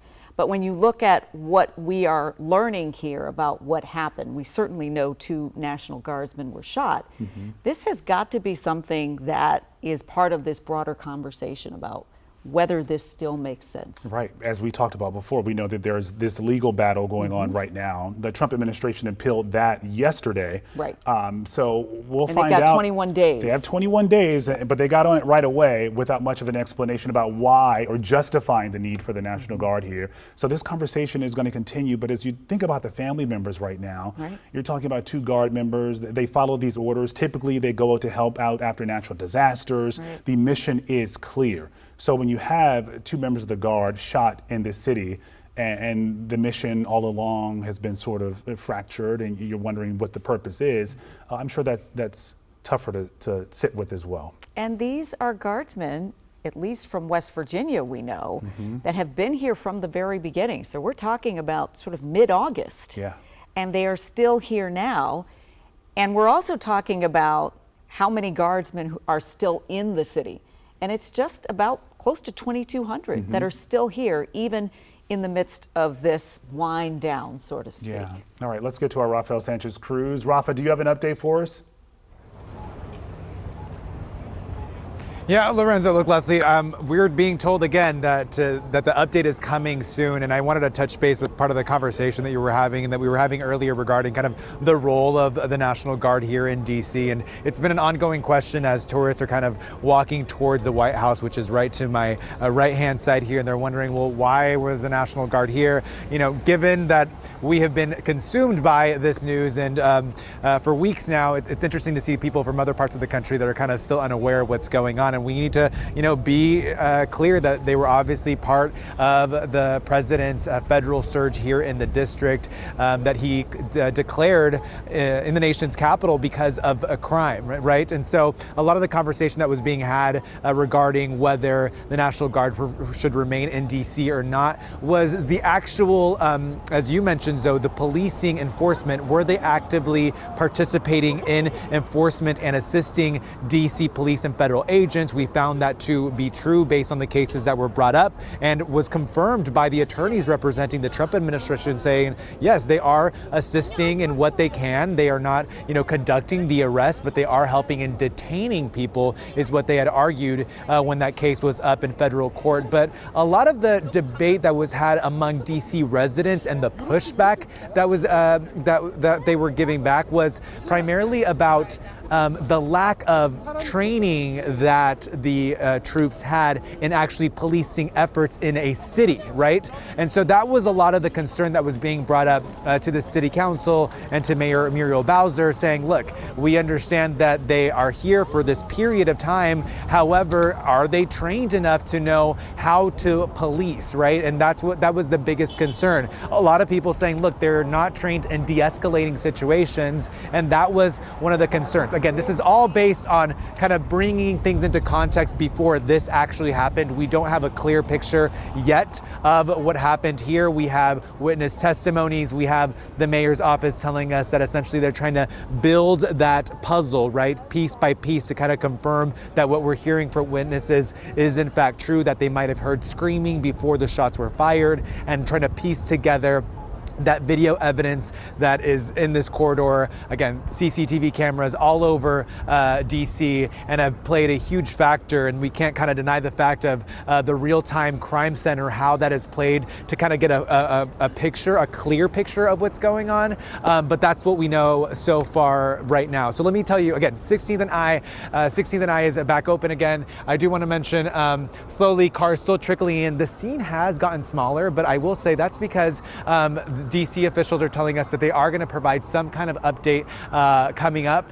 We are trying to gather as much information as we can right now, but I think given what you have all mentioned, that the governor of West Virginia is retracting his previous statement, I think that that's why everyone is being so careful and cautious. And I mean, we can't go without saying that the gravity of the issue is obviously why we're handling it all so carefully, particularly as, you know, no one here, I mean, everyone here has just been sharing how bad they feel for these families and for these soldiers, given the circumstances. And look, I can tell you, DC residents have been walking by and they've been sharing what you all have been echoing, that sentiment of, look, necessarily, I didn't want the National Guard in DC. Some saying it made them feel uncomfortable. But again, we are seeing this sadness that this happened in the nation's capital, as this ongoing debate about DC crime is being hashed out between DC officials and the White House right now. So that's the information that we have right now. We're gonna try to see if we can gather a little bit more information and get just a different vantage point of this scene as we kind of continue on gathering information. I'm gonna toss back to you at the studio. Thank you. It'd be great if you, when you are talking with them, to ask about that real-time crime center and what they were able to see at the time that this actually happened, and what they may be able to share with us. There's some important context we should give right now, because we're just learning that President Trump has asked Defense Secretary or the War Secretary Hegseth to send 500 more troops here to DC. Yeah, as we've been mentioning before, they're roughly 2,188, and I can tell you that's the lowest it's been in quite a while. Right. So sending 500 additional troops here will put it back at sort of those August levels when they were initially deployed to DC. But this goes back to that conversation we were having, the president appealing the federal district judge's decision to withdraw troops from DC. And because he's done that, and because there's this intermediary period, he can do this. Right. So of course, he could do it anyway. And he didn't give an excuse, a reason why, you know, he was fighting the judge's decision here. But of course, he's probably going to use this unfortunate incident that happened today, to justify the need for additional guardsmen here in the district. If he's talking about a crime emergency, he might say this certainly signals a crime emergency. We're still waiting, of course, to hear more from law enforcement officials. We're expecting an update around 5 o'clock that will hopefully help us connect the dots for all of you to understand what we've been sharing with you for the past couple of hours. What we know is 2 National Guard members from West Virginia were shot. What we do not know at this point is the contours of the state of their being at this point. We were told at one point, tragically, they had lost their lives. Now there is some question about the conditions, and so we are hoping to get the information that clears that up once and for all for everyone. Certainly for the families of those loved ones, and for everyone here, both in the community and the country, to know what exactly happened here today. Yeah, and this happened shortly after 2 o'clock today. So this investigation has been underway for a little more than 2.5 hours. They're trying to piece together as much as they can. Again, we're waiting for that update at the top of the hour at 5 o'clock to figure out exactly what happened here. We do know that the suspect has been captured. That is a key piece here in understanding what happened, because typically there would be some sort of manhunt. Lots of streets would be blocked off, but we heard from our Rafael Sanchez Cruz moments ago saying they're starting to scale back some of the perimeter there, not too far away from the White House near Farragut Square Park. But the investigation continues to figure out what happened, how this happened. You know, it's interesting. And so, I mean, there will be a lot of pointed questions for law enforcement officials to get clarity on this. But between the moment that we were told that these guardsmen had lost their life and when we knew there were questions about that, there were 22 minutes. And so in that 22 minutes, you have to wonder, did they dispatch someone to those families to tell them anything? And what happens in those moments if you have to go back and clarify for a loved one about the state of being of their loved ones? I mean, I can't even imagine what that part of this must be like. And they're already worried, I'm sure, when you're talking about having this mission. And if you live in another area, another state, you get this picture of DC as this crime-ridden city. You just never know what's going to happen.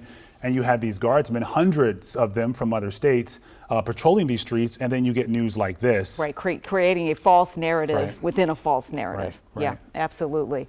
So again, what our commitment is to you is the commitment that we make to you all of the time, which is that we want to be right. We want to make sure that the information that we provide you is both informative and empowering.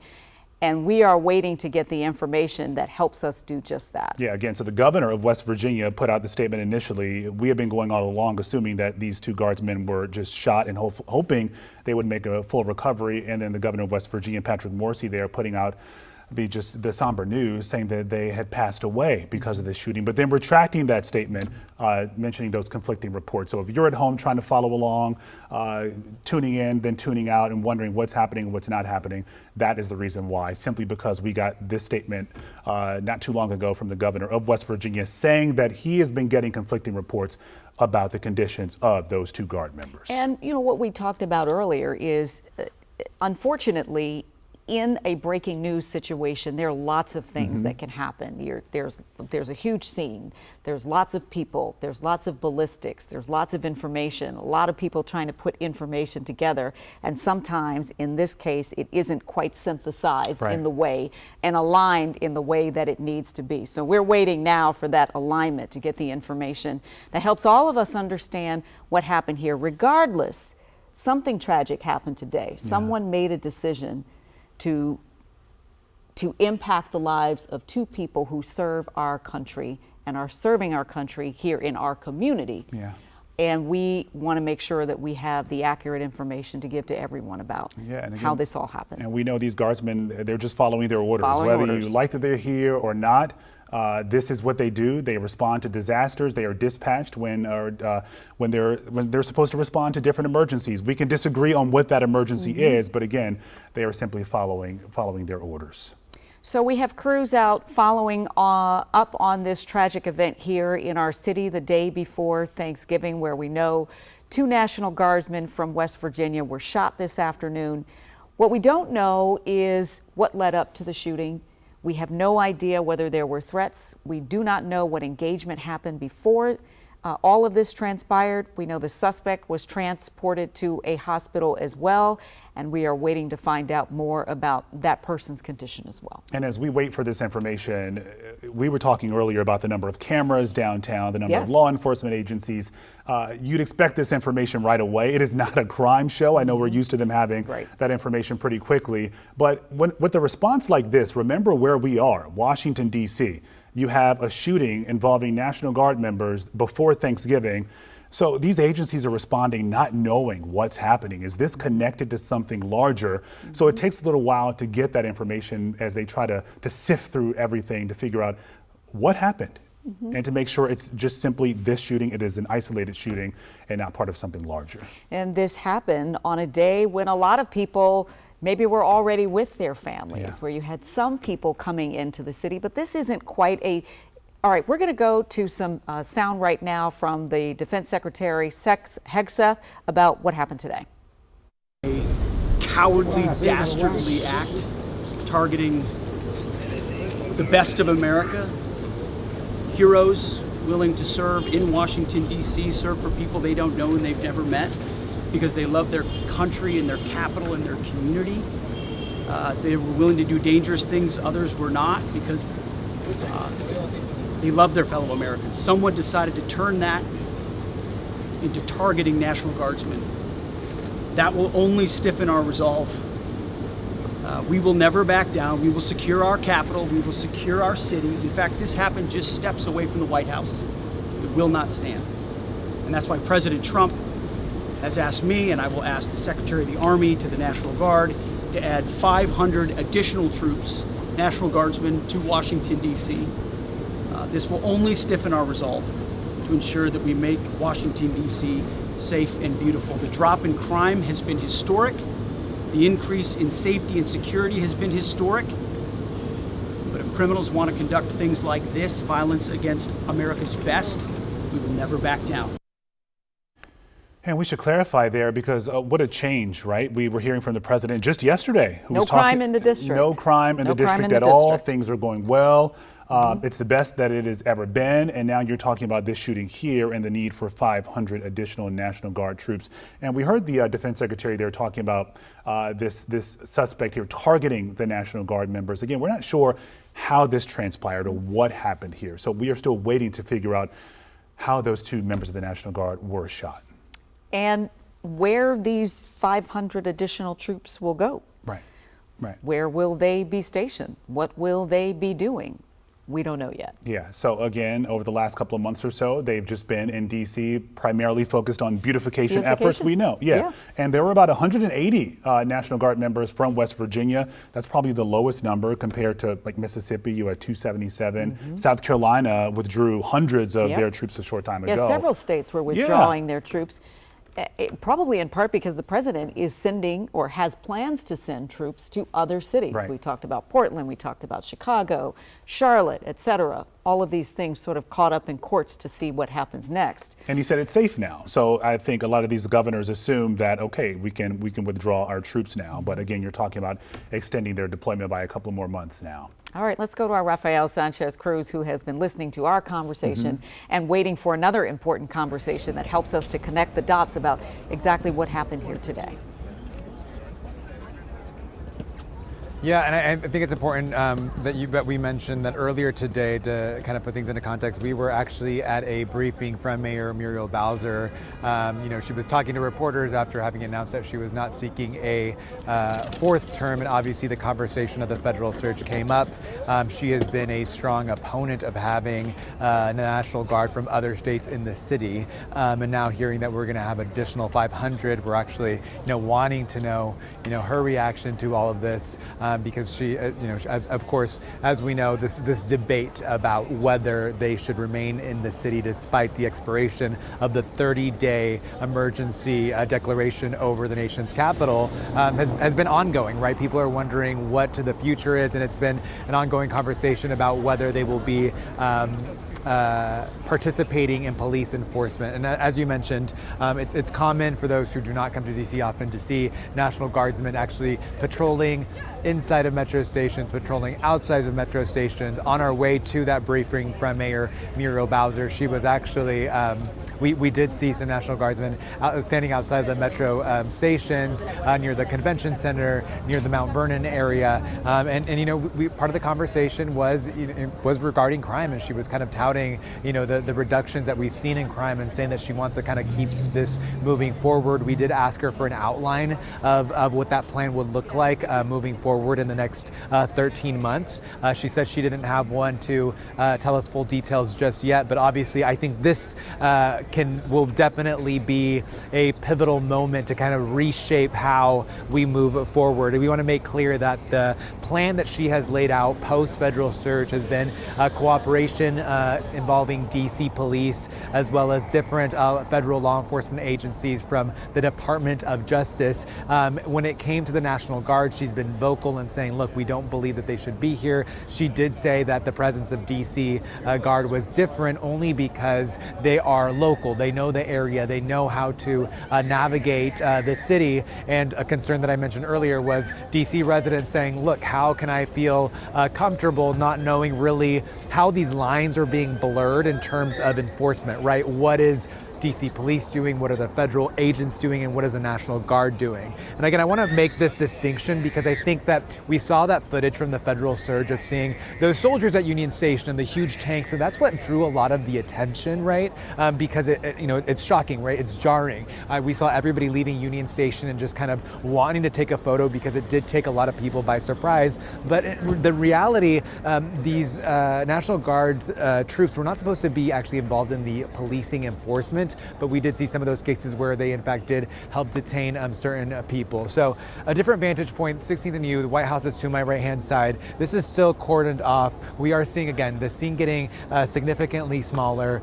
People are leaving the scene that have been kind of trapped inside the yellow tape. They've been slowly letting out. Still no update from DC officials who are going to be joined by federal officials about that update. But like I mentioned, I think that conversation about what's next, those 500 National Guard troops that are going to come to DC now is definitely going to play a pivotal moment to kind of, I think, reshape how we move forward. We want to make clear that the plan that she has laid out post-federal surge has been cooperation involving DC police as well as different federal law enforcement agencies from the Department of Justice. When it came to the National Guard, she's been vocal and saying, look, we don't believe that they should be here. She did say that the presence of DC Guard was different only because they are local. They know the area. They know how to navigate the city. And a concern that I mentioned earlier was DC residents saying, look, how can I feel comfortable not knowing really how these lines are being blurred in terms of enforcement, right? What is DC police doing? And what is the National Guard doing? And again, I want to make this distinction because I think that we saw that footage from the federal surge of seeing those soldiers at Union Station and the huge tanks, and that's what drew a lot of the attention, right? Because it discuss the future of safety here in DC. And I can't echo it enough. You know, people just saying, DC residents, right, that happen to be in the area saying, look, we don't agree with it. We don't agree with the federal surge. We don't agree that it's continued in the way that it has. However, they're just feeling really, really saddened by the news that we're dealing with for these National Guard troops, for their families, given the holiday. And just, I guess, part of them is also saying, you know, we don't want this to be the reflection of the nation's capital, and I think we as well can echo that.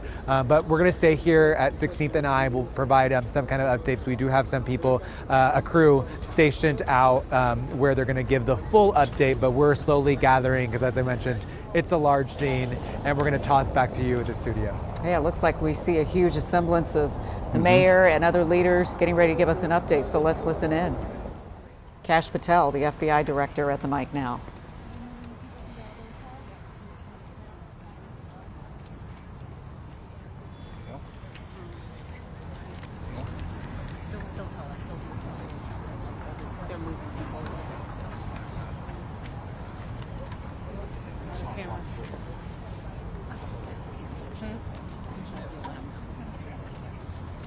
Are we ready? Ready. Good afternoon, everybody. My name is Kash Patel, FBI Director.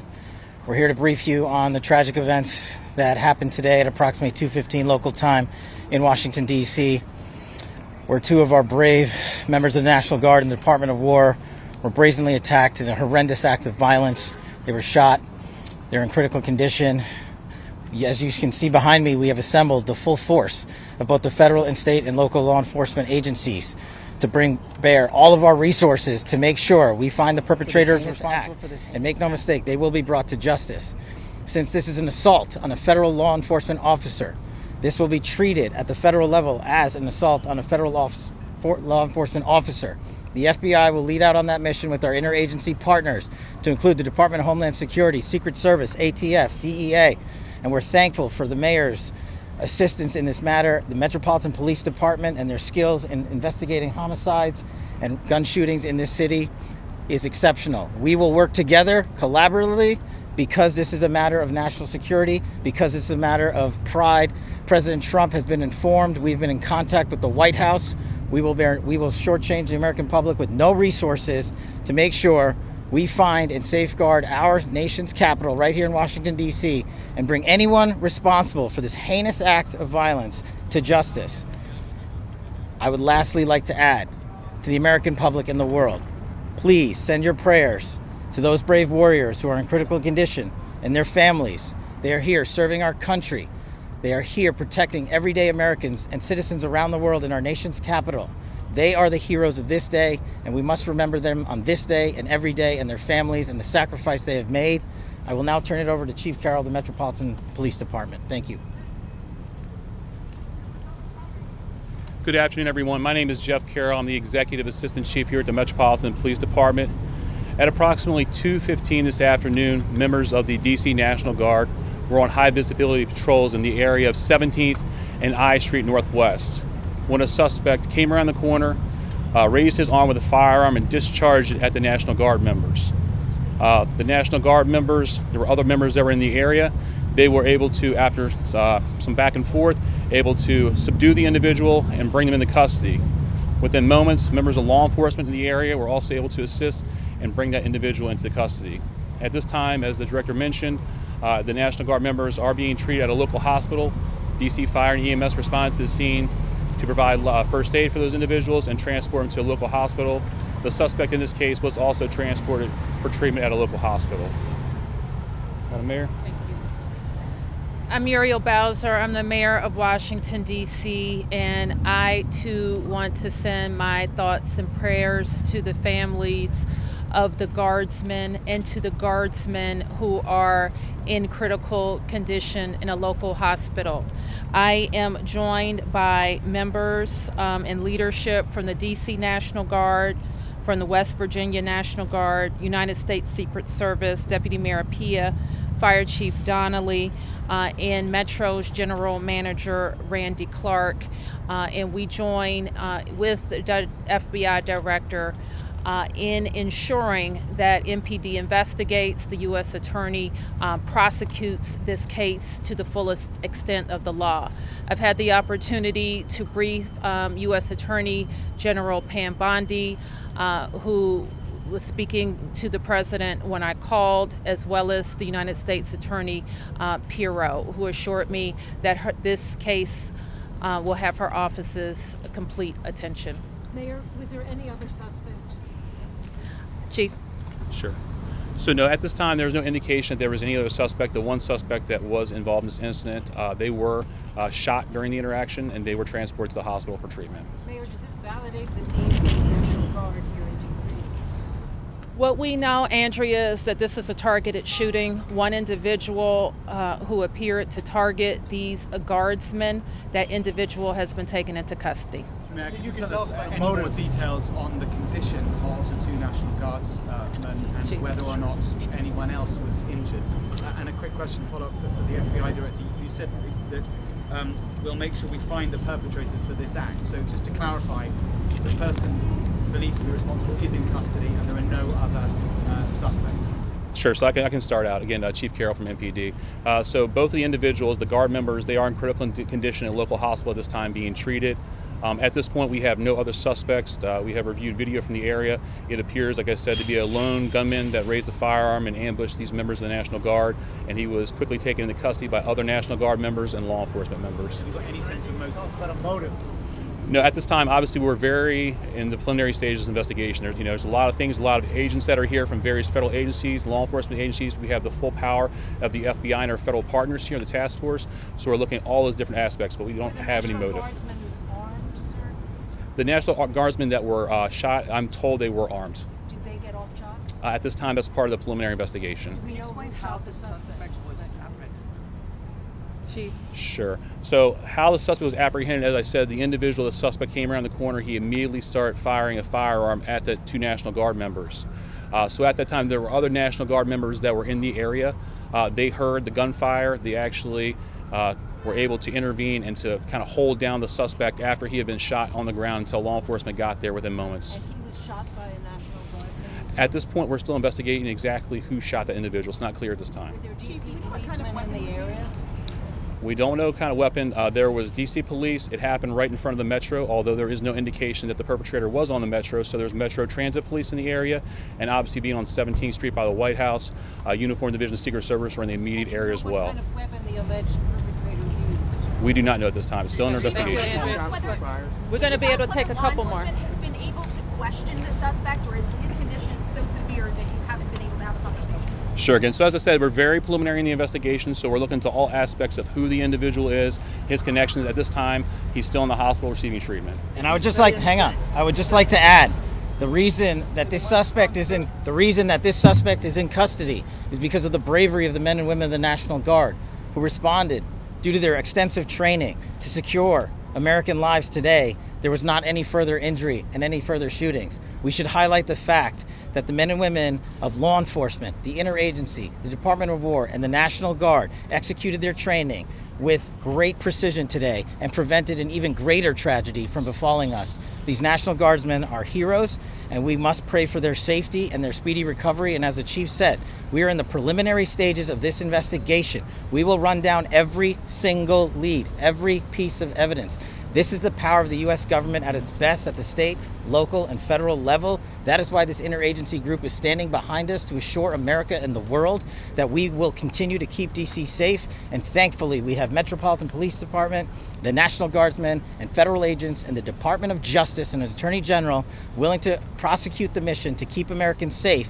And President Trump has rightly stated that this heinous act will be investigated, and he has thanked the National Guardsmen and women and the men and women of law enforcement. Thank you. Did the suspect say anything at the time? Why did the West Virginia governor say that they've been killed? Chief, was anyone else shot besides the two? Have the families been notified? Yeah, as you can see right there, we are getting some clarity now from multiple law enforcement agencies, along with D.C. Mayor Muriel Bowser there, about what happened at around 2:15 today at 17th and I Streets in Northwest D.C. We now know, we can say that those two guardsmen, they are in critical condition. Earlier today, there have been conflicting reports from the governor of West Virginia, who did put out a tweet saying that those guardsmen had passed away. But right now we understand that they are in critical condition, and Les, we're learning how this transpired, but there are still questions about why. Yeah, it's really interesting. They said that the suspect raised a firearm and opened fire on those National Guardsmen, and that there were other National Guards members nearby. They intervened, they subdued the gunman until police arrived. It sounds like they reviewed, meaning DC police, reviewed the video, which showed just one lone gunman who did this ambush. They said that suspect was shot during the incident, and it's not clear whether the gunshots, whether those shots came from the National Guard or law enforcement, but we do know that those National Guardsmen were armed. Again, we don't have clarity about what type of weapon they were armed with at this point. Yeah, and you heard FBI Director there, Kash Patel, saying that these two guardsmen are the heroes of the day. We also know that from MPD Assistant Chief Carroll there, that at the time of the shooting or shortly before, these Guards members were simply traversing this area around Farragut Square Park, doing high visibility patrols, as they call them. So we know that there were a lot of members of the National Guard there on patrol, just making sure the city remains safe. Boy, thankfully, there were other National Guardsmen nearby who heard the gunshots and rushed to help their fellow Guardsmen in this situation. Our Alexis Wainwright is at GW Hospital. While officials said that everybody was transported to a local hospital, they have not given specifics about where. Both the Guardsmen who are in critical condition and the suspect have actually been transported. So Alexis, if you're at GW right now, are you there because we've confirmed that they are there, or because we believe they may be there? Well, Leslie and Lorenzo, we haven't confirmed it just yet. We've just been seeing little factors that might indicate that the suspect or the National Guardsmen might be here at the hospital. What we can tell you that we've been seeing steadily is a police presence here outside of the hospital. We're going to show you a little bit and zoom in so you can see DC police actively out here outside of the hospital near the emergency entrance. Now, this might be normal activity, but also outside of seeing DC police, we can tell you that U.S. Secret Service vehicles are also here outside of the hospital, and they have been here for quite some time, since before we arrived to the hospital. So we've been seeing a lot of other media, photographers out here kind of just coming together to see if we will see any other clues or hear any other updates or information to confirm if any of the victims, those two National Guardsmen, or if the suspect is here inside the hospital. But I can tell you, it has been very quiet here. A lot of people we've been talking to, they've been passing by, hearing the information, asking us for updates. We've been kind of giving that information during the press conference. A lot of them are really surprised and shocked by this. Many of them still trying to wrap their minds around what exactly happened. But right now, like you said, we are still trying to confirm and work and figure out that information if any of them are here inside GW Hospital. But we can tell you it's been an ongoing police presence here. So of course we'll continue to work and try to find out much more information. But right now, that's what we know. We've seen a police presence steadily here. A lot of people going in and out of the hospital. If we go back a little bit to around 3:18, that's when we first arrived near the scene on 17th and Constitution. We can tell you that when we first arrived to that scene over there, that's when we saw an ambulance. Now, it was unusual activity along the National Mall. We saw U.S. Park Police. We also saw MPD. But when we saw that ambulance, we noticed it was very close to the monument right there. It was parked on the grass.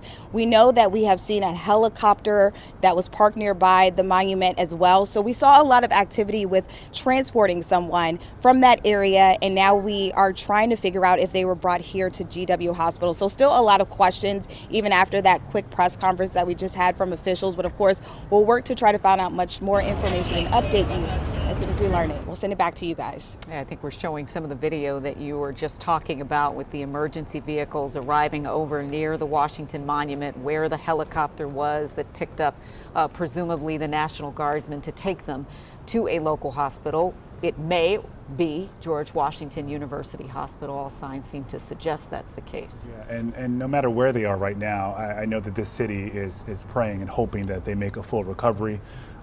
You know, on a day like this, the day before Thanksgiving, you're talking about these members of the Guard just following orders. Following orders. Their mission here in the district, doing their jobs, and then to have someone just turn a corner, raise a gun, and just target them outright. And they use the word ambushed. Right. And so we know now there was no previous exchange between these National Guardsmen and the suspect at this point. They literally were ambushed when this happened. You know, there was an interesting question that we heard at the tail end of that law enforcement update. We heard people shouting, were there family notifications? Okay, thanks. And that's one of the things Thank you, Alexis. Thank you so much, Alexis. We were talking about internally, right?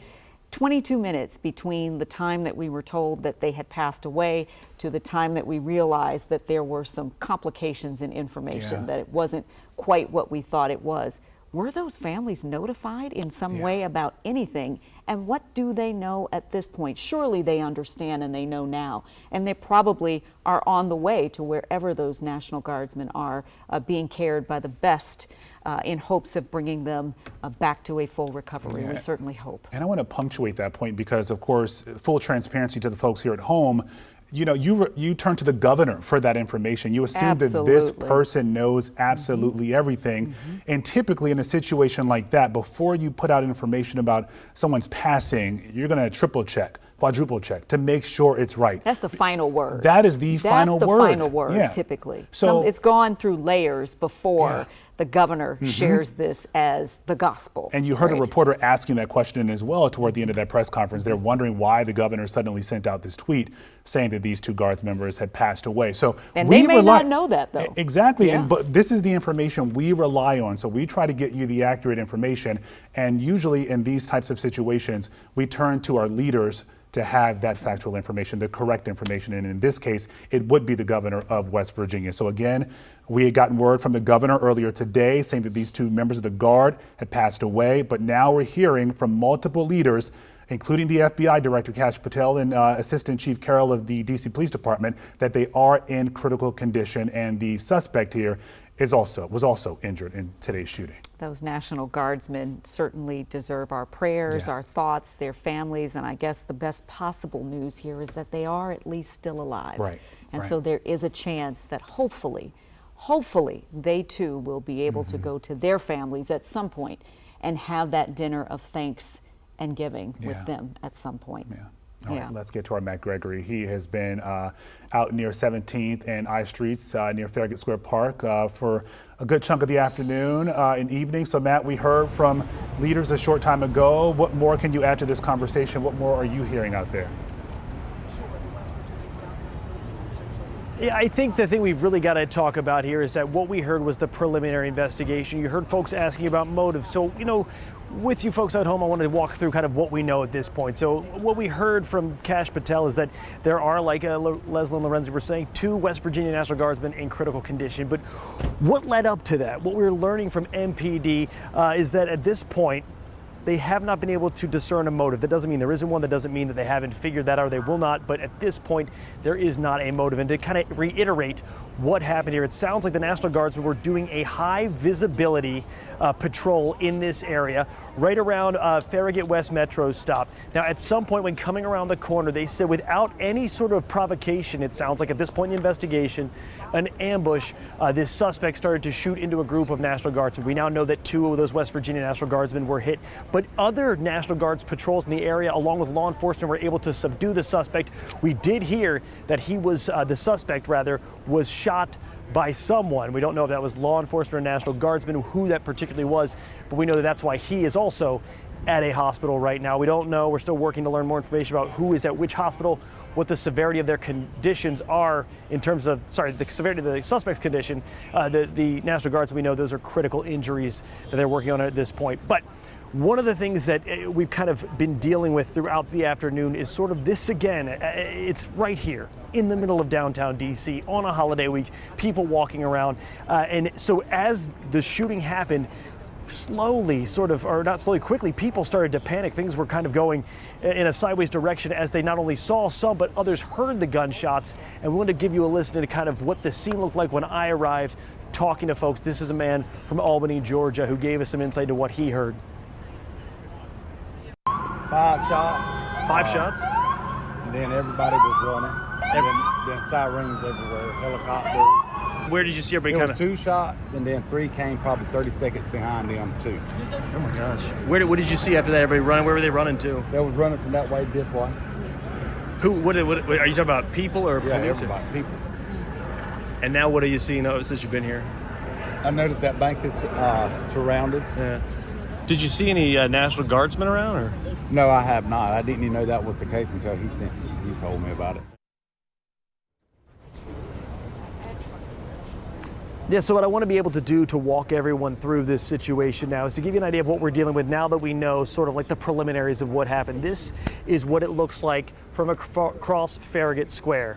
You can see the contingent of law enforcement, the interagency work, and this is what Kash Patel, the FBI director, was talking about. He said, you know, the great work between local and federal law enforcement as well as the National Guard, he believes will make this a quick investigation, one that he believes will bring justice. And of course, Jeanine Pirro, the U.S. Attorney for D.C., she has already been in contact with the mayor. We heard talking about how she is planning to move forward with this case. But of course, there's so much to get to before it actually sees a courtroom, right, in terms of gathering evidence. So I want to take you across the way, and as you can see, because this was near a metro stop, even though it was not at the metro stop at West Farragut, there is Metro Transit Police. They're involved in the investigation. MPD, as we saw, is the lead for the investigation, but it seems like the spokesperson for this was Kash Patel, sort of trying to show a bit of control over the investigation, to show that the federal partners and local partners are working well together, and that they are very much in control, despite the fact that this is a week in which, you know, it's Thanksgiving week. Many people are already out of town. As we're moving through this investigation, remember that part of what they're looking for is not only forensic evidence, but they're looking for any sort of information that might lead to what led up to the ambush. We've heard conflicting reports from witnesses about shouting, but that, as we heard, was potentially not the case, that this was just an ambush. The National Guardsmen did not see it coming, and luckily the quick work of nearby National Guards were able to bring the suspect into custody. This is according to MPD. But right now, you have forensics teams going through this. This is not, as you heard, a homicide scene, by the way, yet. It's very clear to make that distinction, because when the governor of West Virginia perhaps prematurely or improperly tweeted that both the guardsmen died, that would change the investigation significantly from, you know, a shooting, a violent shooting, but to a homicide, in which there will be other factors coming forward in terms of charges potentially. So we're working to get more information throughout the night. What we're going to have to do is stay on top of the guardsmen's condition as well as where they are in the investigation. We don't foresee, unless something comes up, any sort of press conferences coming up to us anytime soon after that last one. But again, we want to reiterate sort of the big portions of this particular investigation, right? That 2 guardsmen have been shot. They're in critical condition, ambushed, according to MPD, by a suspect who is also has injuries, having been shot by law enforcement. He is also at a hospital. We're working to figure out which of the 2, although there are only several trauma centers nearby, and generally gunshot victims will go to the trauma centers, which would be GW, which would be MedStar, any of the MedStar hospital centers, another trauma center, and there's about 4 or 5 in the region, so we know that they are at one of those, and we're working to get more information into who the suspect is, and we don't know if we'll get that tonight, but there's always a chance, as we continue to work with our partners, to get the identity of the suspect, their injuries, and if throughout their treatment they are charged or at least put into custody while they're there, we will be able to bring you those charges and what that looks like. But it's going to be an investigation that we can see even from our side, here on the press, here in the media. It's going to be throughout the night that we're checking to get you the latest information, because things are going to be happening by the hour tonight, and we'll be on top of it. But for now, Farragut Square, I'm Matt Gregory. Back to you. Matt, thank you for that. You know, we've been talking about what these National Guardsmen were doing when they were out on patrol, and a lot of times law enforcement officials use terms that may not be fully understandable to people, right? They said that these National Guards members were on a high visibility patrol, which made us wonder. Tell us a little bit more about that. And so we're learning that, for obvious reasons, this is a patrol that's obviously very apparent to the public. They're not being stealthy. They're there to be to deter crime, to reassure the community, to show that they are actually there. And so while they haven't told us the specifics of what they were doing, when they say it's a high visibility patrol, it means they're there for people to see, so that they can deter crime, so that they can reassure the public and be seen. Yeah, and if you've been in D.C., out in D.C. the last couple of months, more than likely you have seen these members of the National Guard. We know when they were deployed back in August, it was hard to miss them, but over the last couple of months or so, they've scaled back, and they've been targeting. Every now and then. So in a day like this, near Farragut Square Park, not too far away from the White House, a park used by locals and visitors, they would have been there. Locals and visitors, and can we just talk about the fact that also many of our vulnerable neighbors, people who are unhoused, are often over in that park as well. And so when you think about, this could have been so much worse in terms of who was in the crossfire at this point in time. You don't want to go there, but when we think about the park and we think about who uses the park, there are a number of people who are in vulnerable situations who are using that park as well. Yeah, and that's why we were trying to figure out what may have happened here, because there are so many people in this area at the time. But what we know as a 5:10 on this day before Thanksgiving is that what police are saying is a lone gunman just pointed his gun at these two members of the National Guard. They are now in critical condition. We also know that the suspect has been injured, and we talk about the number of National Guardsmen in the area at the time. They were able to subdue the suspect quickly so that this person would not get away. The extent of the suspect's injuries, that is unknown at this point, but you have to assume that law enforcement, they are still trying to question this person to figure out why they did it. They subdued the gunman until police arrived. And so it's hard to imagine what could have happened if those other National Guardsmen weren't around. And we should also say that suspect was shot during the incident, but it is not clear whether the suspect was shot by a National Guardsman or someone from law enforcement that had responded at the time. Our Matthew Torres has been here from the very beginning, since we have been talking about this tragic incident and what happened before we knew all the contours of what we know now about that incident. Matthew, you're still there. You talked to some of the very first people who saw something, heard something, and now you have a bit more information too. Yeah, no doubt. So we're just now on the other side of Farragut Square here at 17th and K, where that press conference took place. And really, when that press conference wrapped up, we had additional questions. We wanted to know more, including if anybody else was hurt, because according to one witness who witnessed this shooting, that there was an innocent bystander who possibly was shot and was at least removed from the scene. And here at this particular scene, there's no signs of slowing down. We know the shooting happened around 2:15 this afternoon, but obviously we have more investigators making their way here. We have this part of the street blocked off, and I really want to zoom in all the way to the end of this street, where we do have that gathering of law enforcement and investigators. Obviously outside of MPD, we have federal investigators here as well, even from Secret Service. And so earlier today during that press conference, knowing that the guardsmen were able to at least hold this suspect down until law enforcement arrived to arrest this person, really highlighted the gravity of the situation, the intensity of what was taking place. And we talk about high visibility presence from the National Guard troops, but really this is a busy area. We have employees back now that the government shutdown is over. This is a highly frequented area with the businesses nearby. And we also spoke to another person who says that she witnessed kids and adults running, scurrying as soon as these gunshots erupted, again, just after 2 o'clock this afternoon. And so I really want to show to my right here and really throughout Farragut Square just the amount of attention this has gotten from both local and national media. This part of the street, no doubt, is going to be blocked off for quite some time. And we also heard from FBI Director Kash Patel, because really the conversation is going to be involving federal agencies. We know the mayor spoke to Pam Bondi, who was already on the phone with President Donald Trump. As we have reported already, President Donald Trump has requested 500 more National Guardsmen to come here, which brings up the conversation and question if that is a necessary move. But really a point of interest from both the mayor and FBI Director Kash Patel is honoring these people, the National Guardsmen who also have been hurt, but also who responded quickly at a time when really they were ambushed.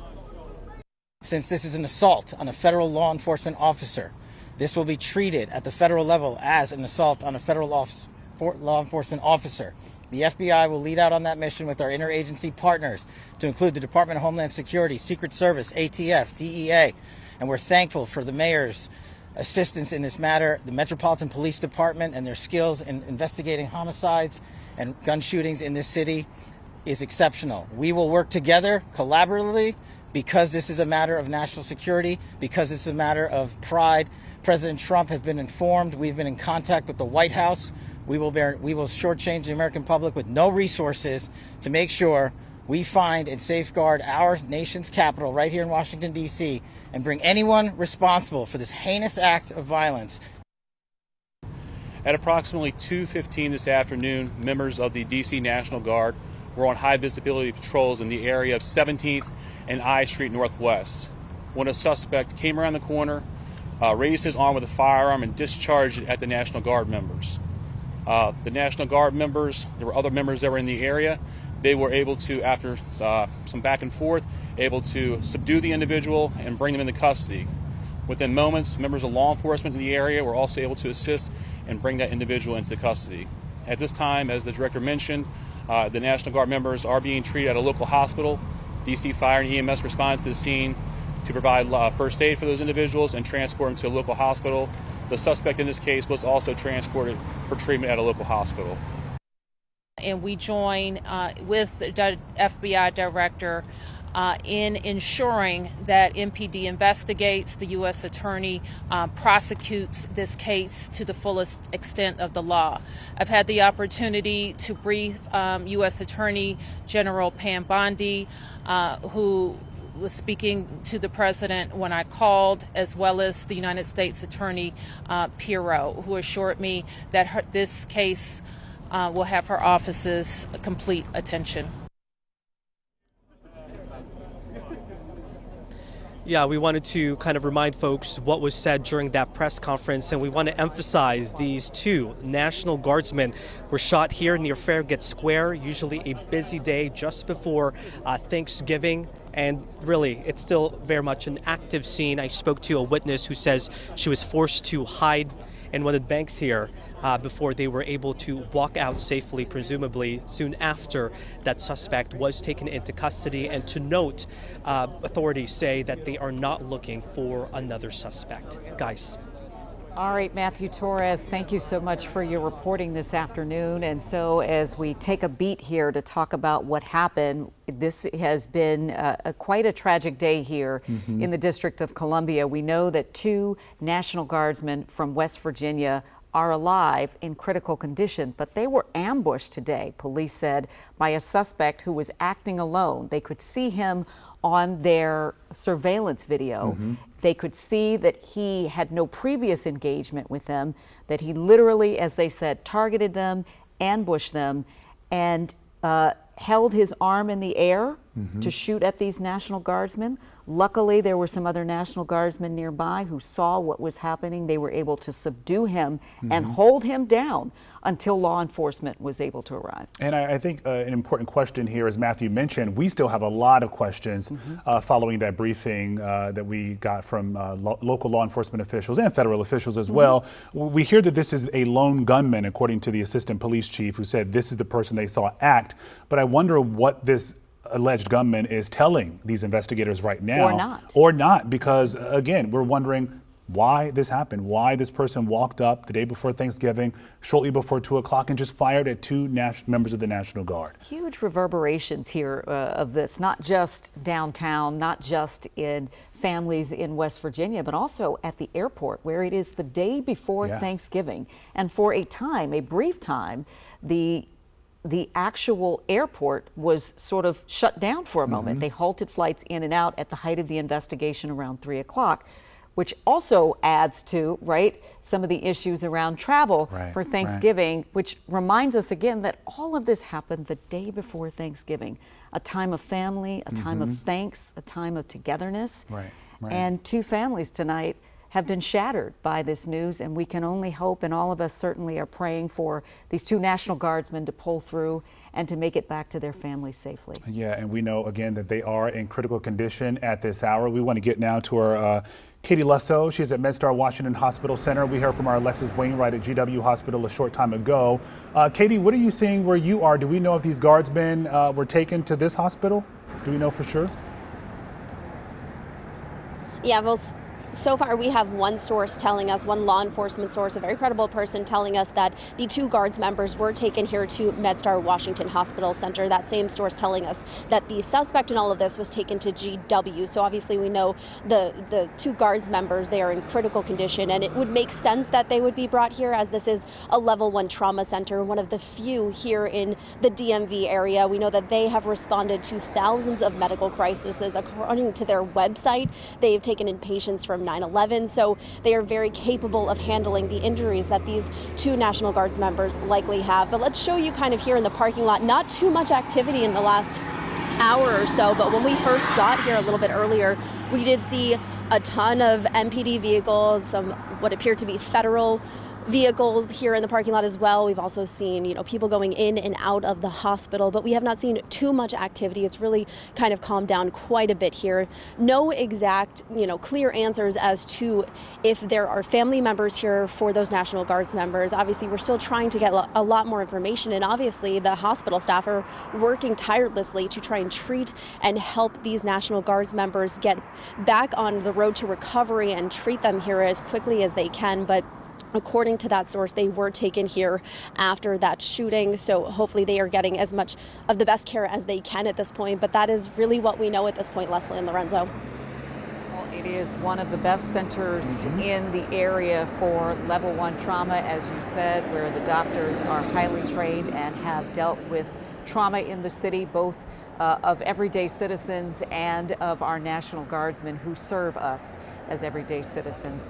We thank you for that update, and we'll work to try to get more information. Just glad to hear that they are there, wherever they are, at a trauma center, getting the very best care possible. And fortunate that everyone acted so quickly to get them that care. Again, we have some of the best in our region, so we are hoping they make a full recovery. We're going to be checking in on their conditions throughout the evening there. Again, you heard from our Katie Lusso saying we have at least a source, a credible source, telling us that the two guardsmen are there at MedStar Washington Hospital Center, and the suspect here, who was also injured, is at GW Hospital in the district as well. It would be interesting to be able to talk to the physicians at some point, the doctors, the caregivers there at the hospital, wherever they are, to find out what they had to do to hopefully, and we hope for the best possible news, to save their lives. Yeah, and unfortunately, the conversation, while this is all happening and while they are making that recovery, it's going to turn to the presence of the National Guard here in the city. We heard moments ago that from Defense Secretary Pete Hegseth, who says President Trump has ordered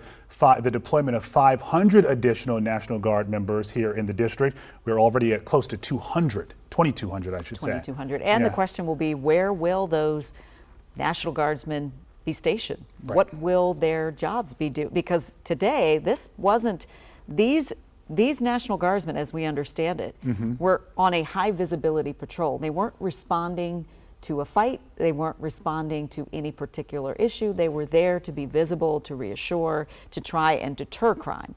And so it'll be interesting to find out where these 500 troops are going to be and what they will be doing. Will they be on the same high visibility patrols? Or will they have something else that they will be assigned to do while they're here? All right, let's get to our Rafael Sanchez Cruz now, because he has been covering the Guards deployment and today's shooting for quite some time. Rafa, what more are you learning out there?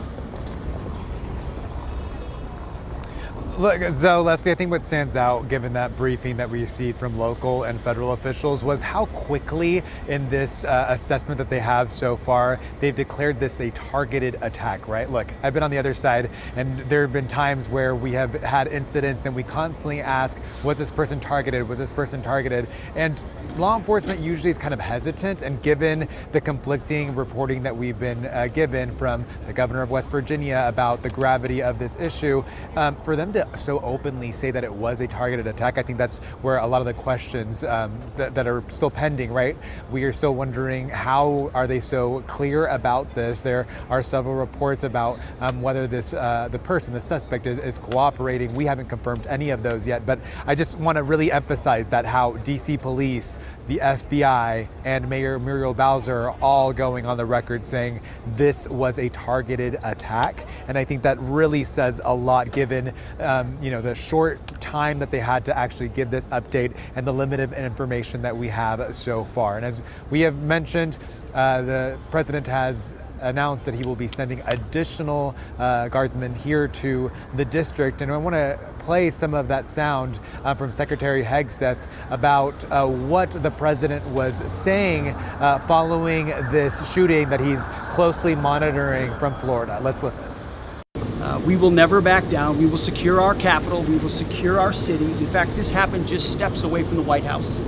It will not stand. And that's why President Trump has asked me, and I will ask the Secretary of the Army, to the National Guard, to add 500 additional troops National Guardsmen to Washington, D.C. This will only stiffen our resolve to ensure that we make Washington, D.C. safe and beautiful. And prior to this, we were talking about whether, the conversations that have been having in DC, residents sharing concerns about whether National Guard troops should be participating in police enforcement, those conversations about people perhaps not wanting the National Guard to remain in DC. But we quickly heard the FBI director, Kash Patel, really calling these injured troops, these soldiers, heroes, and really saying that the reason that this did not become a more serious situation is because they were quickly able to respond given their training. And that training has been called into question whether they can actually respond to scenarios. And we saw once again how these soldiers, according to what officials are telling us, detained that suspect as law enforcement were able to arrive on the scene. We've seen it in court documents. We've had attorneys for the Trump administration confirming that they in fact sometimes will be holding people down, waiting for law enforcement to arrive. And it seems, given what law enforcement has told us tonight, that that's what happened today here. A lot of pending questions. I think we still, we think we know what high visibility means. We really want to know what exactly that means. We do know that they were not in the metro area, but we want to know exactly what they were doing and how the deployment of those 500 additional soldiers will really play out in the city, how they will be distributed. As of lately, anecdotally, I can tell you that what we've been seeing, of course, is not so much of the beautification efforts that have been publicized, but more of just the standing guard outside of heavy transited areas like the metro. Perhaps that's what they were doing here today. That was one of my questions that I had for law enforcement, just describe really what they were doing. But again, what really stands out to me is them calling this targeted so early on in the investigation, but giving very little details about anything that potentially was said as to why they're so quickly ruling this a targeted attack here in the nation's capital, targeting soldiers. So that's what I have right now in downtown DC. I'll throw it back to the studio.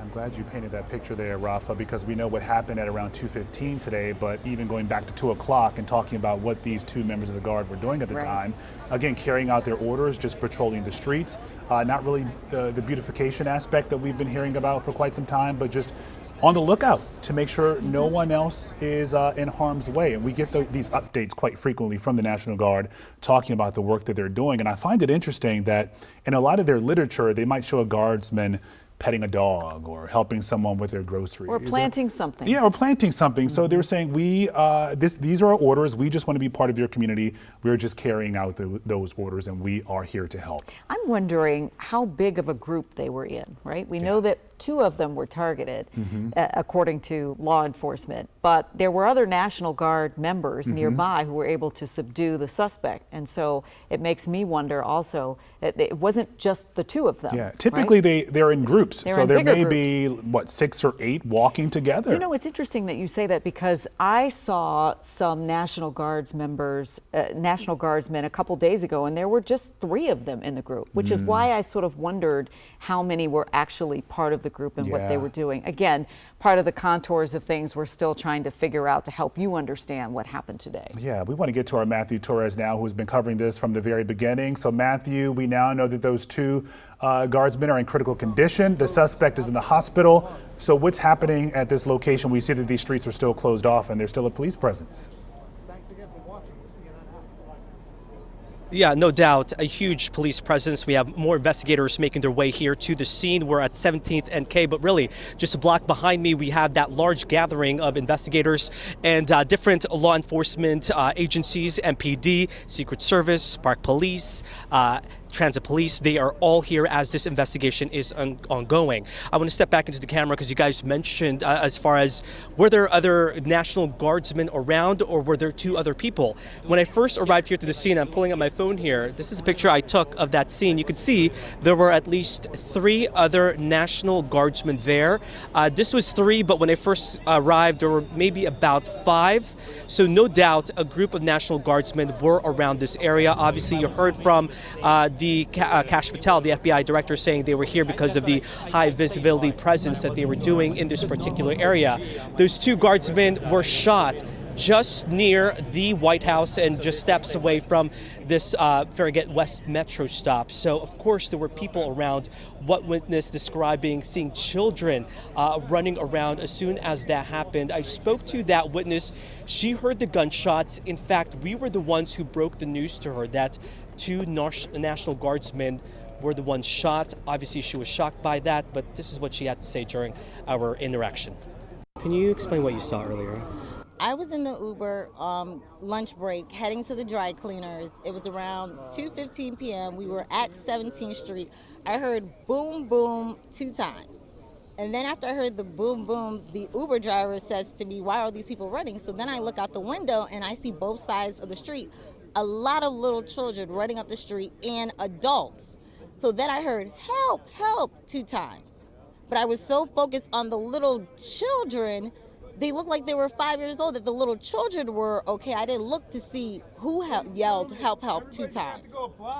Did you see the guardsmen? I did, because we were on 17th Street when it happened.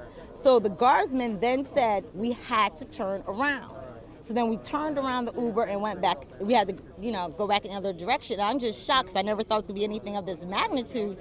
Now that we know guardsmen have been shot, did you see them at all? Those Guardsmen were you didn't. shot? The guardsmen have been shot. Correct, 2. What? No wonder it's such a magnitude of this. No, I didn't know that. Lord. What is running through your mind? It's just, I want to cry. That is so sad. Okay. And right before the holidays. And then I literally said, it's such a beautiful day. It's right before the holidays. Imagine, who would be that heartless with so many children in broad daylight right before Thanksgiving Eve?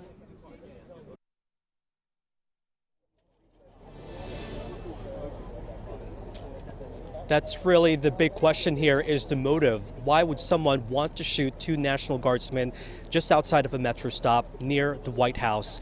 And so as we are learning more information, we are also hearing from other people who had to, for instance, hide in a bank as this was taking place. There was only a lone gunman, according to authorities. But again, this is the big question, why? And obviously the presence of the National Guard troops here in D.C. has really been, sparked a huge conversation, debate, and even angst towards President Donald Trump during his federal crackdown. But the question now, as far as how this will affect, as far as public safety here in the city, has yet to be seen. But from federal authorities and what FBI Director Kash Patel has said, it really seems like a focus on crime and keeping D.C. safe is once again in the spotlight, guys. Once again in the spotlight and now amplified, right? Because we're hearing the president is saying he wants another 500 National Guardsmen sent here to the city in the wake of this awful, awful incident here. Again, if you are just joining us, we've been talking about, boy, it's been quite a day here. This day that's supposed to be about family and gathering has been a really heartbreaking one for a couple families who are waiting to find out how their loved ones are doing. They know that they are National Guardsmen from West Virginia. Right. They know that they suffered injuries that left them in critical condition in a local hospital here.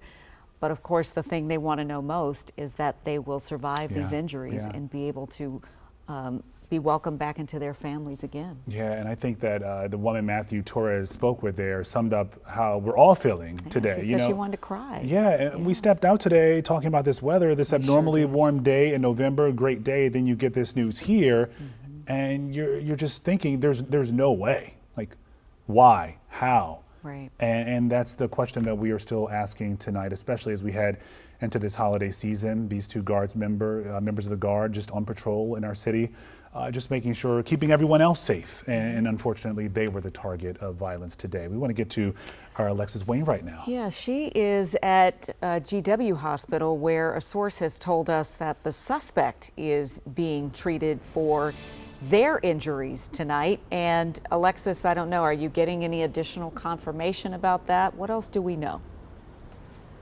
Well, Leslie, I can tell you that we've been checking in with a lot of our sources and people that we are familiar with. No other confirmation, but as you mentioned, we did have that one source initially tell WUSA 9 that the suspect is here at GW Hospital. Meanwhile, the two guardsmen are at MedStar. We do want to go back to around 3 o'clock this afternoon when we initially arrived to 17th and Constitution. When we first saw an ambulance, right? It was an unusual scene because we were on the National Mall seeing an ambulance parked on the grass there. We know that someone was airlifted from there, and then we saw the ambulance speed right away again. But right now, what we're seeing outside of GW Hospital is a police presence. We have seen DC police here behind me. We also can tell you that we see U.S. Secret Service a little over to the right side of me at the moment. They have been here for a couple of hours now. We initially saw a lot of other media crews out here, but some of them have since left. But we're still waiting for more information on this. But one thing I want to get back to that you guys were mentioning is that this is all happening the day before Thanksgiving. When we were initially along the mall, we were talking with a lot of people, a lot of families, people who were traveling into the Washington, D.C. region to be with family and friends. Initially, a lot of them were being pushed away from law enforcement because they had blocked off so many roads over there, especially along 17th Street.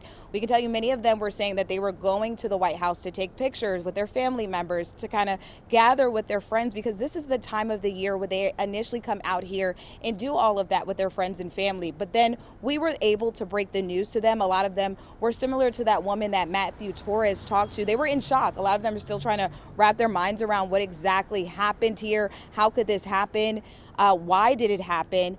Now, we know that crews are still investigating this and trying to figure out what exactly led up to those moments, but we heard during that press conference that it was initially somewhat of an ambush, this man coming up to them.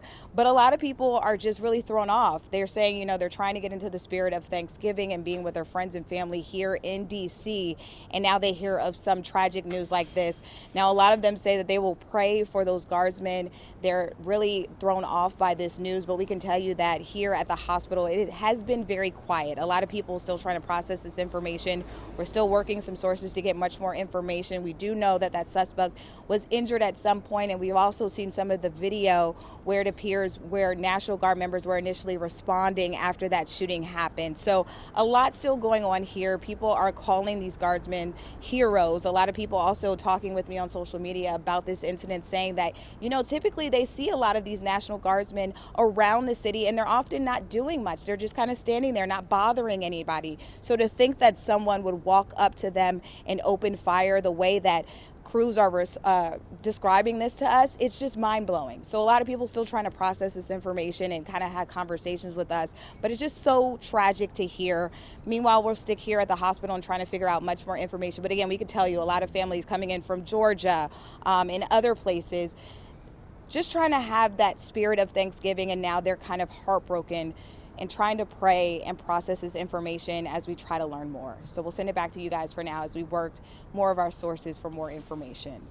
Right, we know all our reporters today, Alexis included, thank you for doing the work today, which is so important, which is giving people accurate information about a real tragedy here in our city. I think we're going to go to Katie Lesso. Yeah, let's go to our Katie Lesso now. Yeah, she's outside MedStar. Yeah, that's right. And we believe that the two guardsmen, based on our sources, are there being treated. Again, they're in critical condition.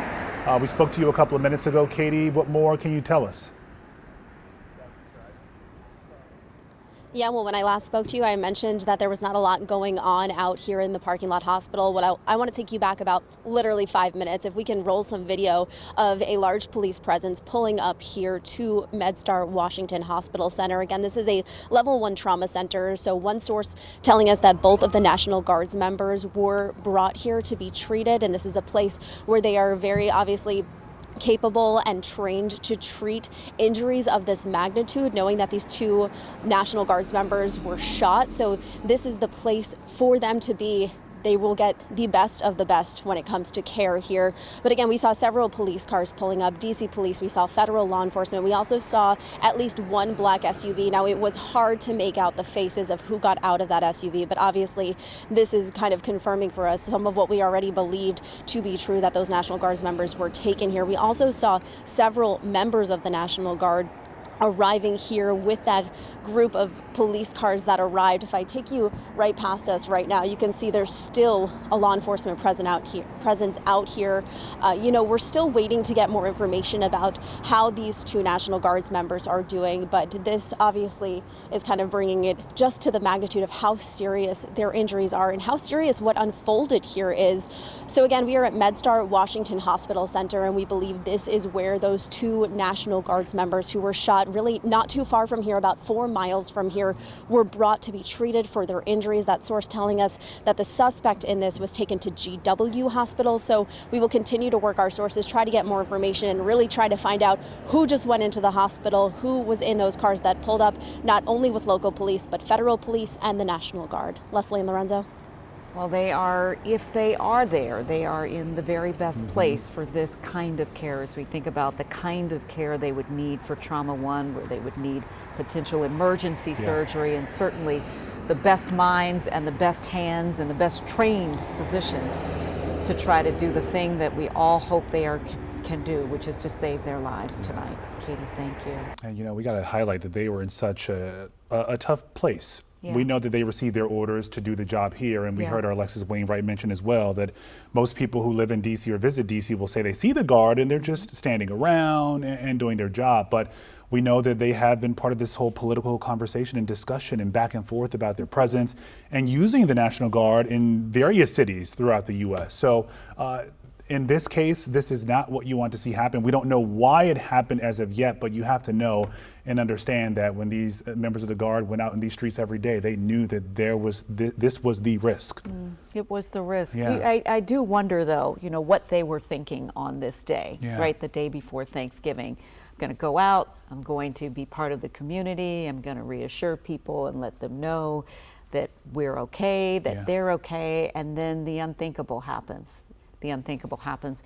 Rafael Sanchez Cruz is down not far from the area where this happened today. Rafa, you've been helping us to synergize what we've learned, talking to sources. What else are you able to share with us tonight? Well, in the last 2 minutes, the mayor's office, I asked them, look, are we going to get another update? They're saying we really don't know at this point if we will have enough information to do another one of those briefings that we saw earlier. But, I did meet Lara here.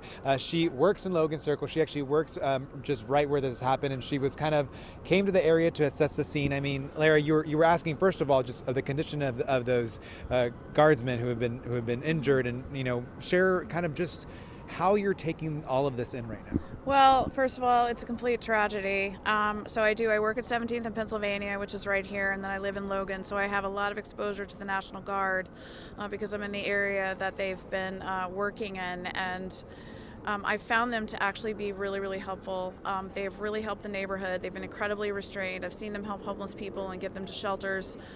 So I just want people to know that no matter how you feel about the deployment and the orders, that they are boots on the ground, and they've been extremely kind, and they're actually really providing a service here and doing good. And for it to happen so close to the White House, where the Secret Service is, and this is a really considered safe space generally, is actually quite concerning. Yeah, and so you just described a little bit of what you've been seeing. Tell me more, because we have very limited information about what the actual guardsmen were doing when this all happened. What have you seen? How they've been assisting? Have you seen them outside of the metro area? I've seen them outside of the metro area quite a bit, talking to homeless people, and when a homeless person says, I don't want to go to a shelter, they leave, and they send in what's called a crisis interventionist who talks to them. So there's some facilitation going on among the homeless people, which actually I like, and that makes me happy. But I've also seen just that crime is down in terms of just harassment. You can walk around and breathe again. And the streets are cleaner, and I want people to know that in the last year and a half, I would say crime has changed in D.C. down here. My friends in Kalorama and Chevy Chase, it's not like it used to be. They are more gang-oriented, for lack of a better term. They're teenagers. They're coming in SUVs. They're getting out of SUVs. They're running around. It's very unpredictable. It's completely unpredictable, and I would say all of that is stopped. it is completely stopped. I will say that Lara initially, came to us and was chatting because she was concerned about whether, the safety, because she works, down the street, was wondering kind of how this would all play out. We've said time and time again, this is a targeted incident, but to hear, Lara, this is targeted against this guardsman, I mean, just kind of your thoughts with that. Yeah, so that again, that is a tragedy. It is. I am glad that it's not just random shootings running around because that seems to have ceased. And obviously, I look forward to hearing more, and I hope that these men survive. And I'm saying a prayer. Thank you so much. We appreciate it. Thank you. you so much. Yeah. So we're hearing from people directly impacted, just wanting to know more, like so many of us. And I will say I've been reaching out to different council members just to kind of get a gauge. Maybe perhaps they have a little bit more insight into what's going on. And I do want to say that Councilmember Brooke Pinto, who actually represents this area where the shooting took place, she's also the chair for the Committee on the Judiciary and Public Safety. Her press team did send me a statement saying today's shooting near the White House is devastating and unacceptable. As the council member representing this area and the chair of the Committee on the Judiciary and Public Safety, I am deeply disturbed and saddened that there was a shooting injuring 2 National Guard troops. There are public servants and they should not be harmed while doing their jobs. We must be more proactive as a country to get firearms off our streets. I'm actively working to get to the bottom of what happened. And I think that's really what we want to know, really how this all happened and how quickly we know that it was a targeted incident, as we heard from Lara here. And that's why I dragged her in, because she was just kind of concerned of, yes, we hear someone is in custody, but what does that mean just for the overall safety of members of the National Guard and for the overall DC community? Are we going to be able to, walk around in this area? And that's why I was kind of reassuring based on the information that we received from DC officials, that they're calling this a targeted attack. Again, no word yet from the mayor's office whether there will be another update, if they will have enough information to give us more details. And I think that brings a little bit more clarity, right? I think oftentimes people are wondering, well, what's going on? We've heard a lot of information and just kind of just pop up, and then all of a sudden we don't hear anything. Right now, they're really trying to determine, based on what they're telling me, what other relevant information they should let the public know about. And they're really trying to, again, piece together this incident, because as we heard, the details from witnesses about hearing screaming apparently does not reflect what officials told us when they were saying it was just an ambush attack, just a person turning a corner and shooting at these soldiers and what they're calling a targeted attack. So I think right now they're being very careful with what is going out, what information is going out. And unfortunately, the sad part is, again, as people are walking by, everyone is still under the impression that the members of the National Guard were, passed away based on that information that was given by the governor of West Virginia. But we are hearing from officials, DC officials, federal officials, that they are in critical condition. We want to emphasize that again, because it's been, I think, the ongoing question that we've heard tonight here in downtown DC. I'll throw it back to you in the studio. Yeah. All right, Rafa, thank you so much for that clarity. And Lara, they're making a good point. A lot of folks who live in the city now are just wondering, and they want to make sure they are going to be safe as well. But we got that reassurance a short time ago from city and federal leaders. Right. All right, we want to get to our Lionel Donovan now. He's been tracking more reaction coming in to this shooting this afternoon. He's live in the newsroom with some new information for us. Lionel. Good evening, Lorenzo. Well, we've been monitoring reactions on social media, and one point that seems to keep coming up is, did these National Guard members need to be here? Keep in mind, last week, a judge ruled that the Trump administration should end the National Guard deployment in D.C. Now, the deployment, which has been going on since August, involved hundreds of National Guard members, and at last check, nearly 2,200 troops were here in the district from several states. And although the judge ordered the Trump administration to end the deployment, the administration was given 21 days to appeal the decision, and administration officials have publicly stated that they intended to appeal that ruling. Now, however, with this shooting, Defense Secretary Pete Hegseth says President Trump has directed him to send 500 additional National Guard troops to D.C. He went on to say that this shooting will only stiffen their resolve to keep D.C. safe. Now, Leslie and Lorenzo, we've been here in D.C. watching the National Guard as they perform their duties throughout the district. And we've seen, as we've kind of talked about earlier, we've seen them mostly pick up trash and patrol national parks and sporting events. And they didn't really do too much in regards to law enforcement. But with this shooting, that calculus may change. And some people are wondering if the National Guard's presence in D.C. will intensify after this shooting. We heard a reporter asking the mayor that question shortly after that update earlier today, saying, is President Trump justified in deploying additional troops to the district because of this incident? The mayor didn't directly answer the question, simply saying that this was a targeted shooting. Yes. Yeah, and so we will see. We have, again, another one of those things yet to learn additional details about for sure. All right. Thank you so much. Okay, so that was Lionel kind of keeping his finger on the pulse of what we're gathering. People are saying, and that has been the conversation essentially from a lot of folks just wondering, again, talking about the presence, if this could have been avoided somehow. And I know the family members are going to be asking that as well, again, as we let you know that those two National Guardsmen are in critical condition right now. Multiple sources telling us that they are at MedStar Washington Hospital receiving the best treatment. Absolutely, and we are pulling for them for the best possible outcome.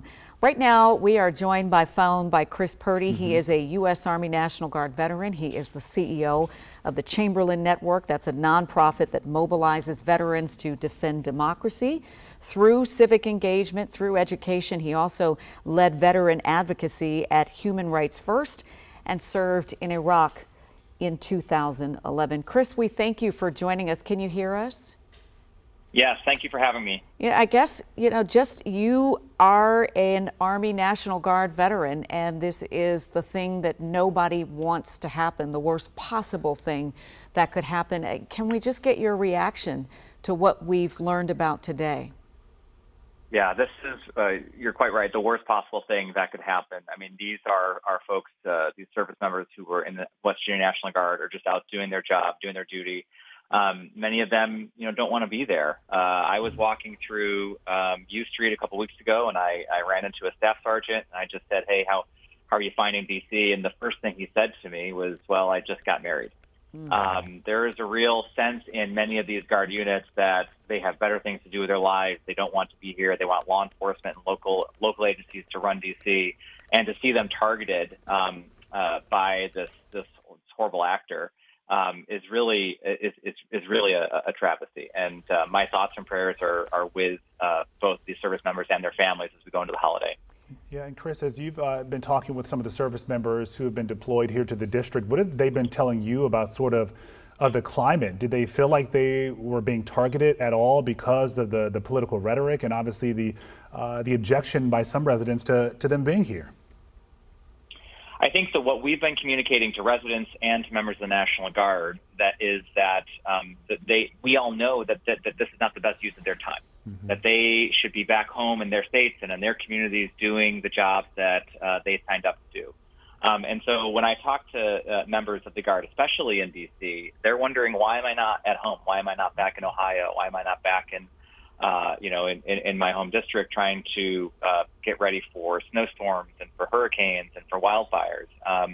I haven't gotten a sense that members of the Guards particularly felt like they were targeted. I think many members of the D.C. community has gone out of their way to try to, in some way welcome the members of the Guard, knowing that they don't want to be here, that their mission really isn't to do this type of law enforcement work. I am very concerned about what this will do to that relationship between members of the community and the National Guard. So definitely keeping an eye on that, and working with the folks that I've been talking to over the past number of months to try to make sure that relationship is still strong. Chris, that's such an important point you bring up, and it also sort of underscores this broader concern about the risks faced by Guardsmen who are on duty in public-facing law enforcement roles, and really adding some urgency to the debate around whether we need to have Guardsmen going into American cities patrolling American citizens. Yeah, I mean the motives of the shooter are still unknown. But what we do know is that these shootings would not have happened had these troops not been brought into D.C. Had local law enforcement or federal law enforcement been empowered and equipped to do whatever it is that they think the National Guard should do. There are over 1 million sworn, or there's nearly 1 million peace officers in this country, and there's over 100,000 federal law enforcement officers. There's no reason why we needed to bring in National Guard units to escalate the situation in D.C. Yeah, Chris, I'm thinking of members of the Guard who sign up to do this sort of life-saving work, or this life-saving work, I should say. And give us some perspective here. How often are they deployed? And generally, when they are, how long are they out for that deployment? Because I'm thinking of these guardsmen here, hundreds of them who have been stationed in D.C. since August now. Is this typical in terms of the length of a deployment? Yeah, so I joined the Army National Guard in 2004 after 9/11, and many of the folks who I served with, I was in the New York Army National Guard and then transferred to the Virginia National Guard, were on federal missions supporting work after the terrorist attacks of 9/11. Those were long-term missions. You might have remembered seeing them, around town, and certainly in New York City.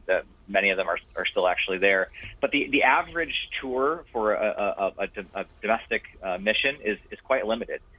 You think of snowstorms, you're out for a couple weeks, or a hurricane, a couple weeks like that. The fact that this has gone on since August and is likely to continue through February was the latest that I heard, and will probably continue on further after that. This is abnormal, and it's especially unprecedented given the fact that many of these troops are not from the district. And these folks who were targeted were from West Virginia, but there are troops from Ohio.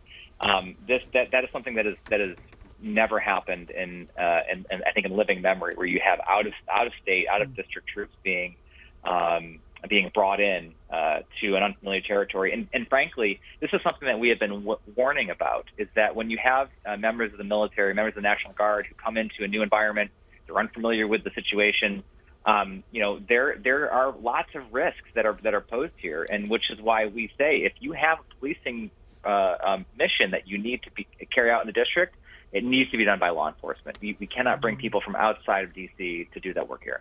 And yet we hear that the president wants to deploy another 500 National Guard members from other parts of the country to the city because of what happened here. Does that give you pause? Yeah, unfortunately, the president's only response to these issues is to escalate. We saw that in L.A. We've seen that across the country when he perceives a law and order, he wants to escalate and he wants to use the military as a show of force. The reality is if you really want to solve crime, if you really want to bring justice to these service members who were attacked, and you think that law enforcement is the way to do that, then you need to bring in the people who are trained to do law enforcement, and that's the only way to do it. Bringing an extra 500 troops from other states is going to it's not going to de-escalate the situation at all. Yeah, so Chris, when we think of the Guard as well, they're not controversial, not political. They respond to these snowstorms, other disasters, and usually people are happy to see them. They're welcome. See them. Exactly. Yeah. So are you worried about recruitment efforts at all when you talk about getting more of these folks who are willing to go out and pause their own lives to serve other communities and other families? Recruitment and retention. The Guard this year did meet their recruiting standards, but the last numbers that I had seen from over the summer showed a really worrying sign in retention rates. So I think in June, the Guard Bureau put out that about 63% of troops who were up for retention, meaning they would reenlist, had signed up. Now that's usually in the 80s.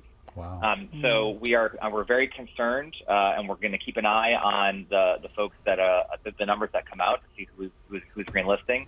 But the people who sign up for the National Guard, they don't want to be engaged in political stunts, right? They want to serve their communities. They do it out of a sense of mission and duty to their neighbors.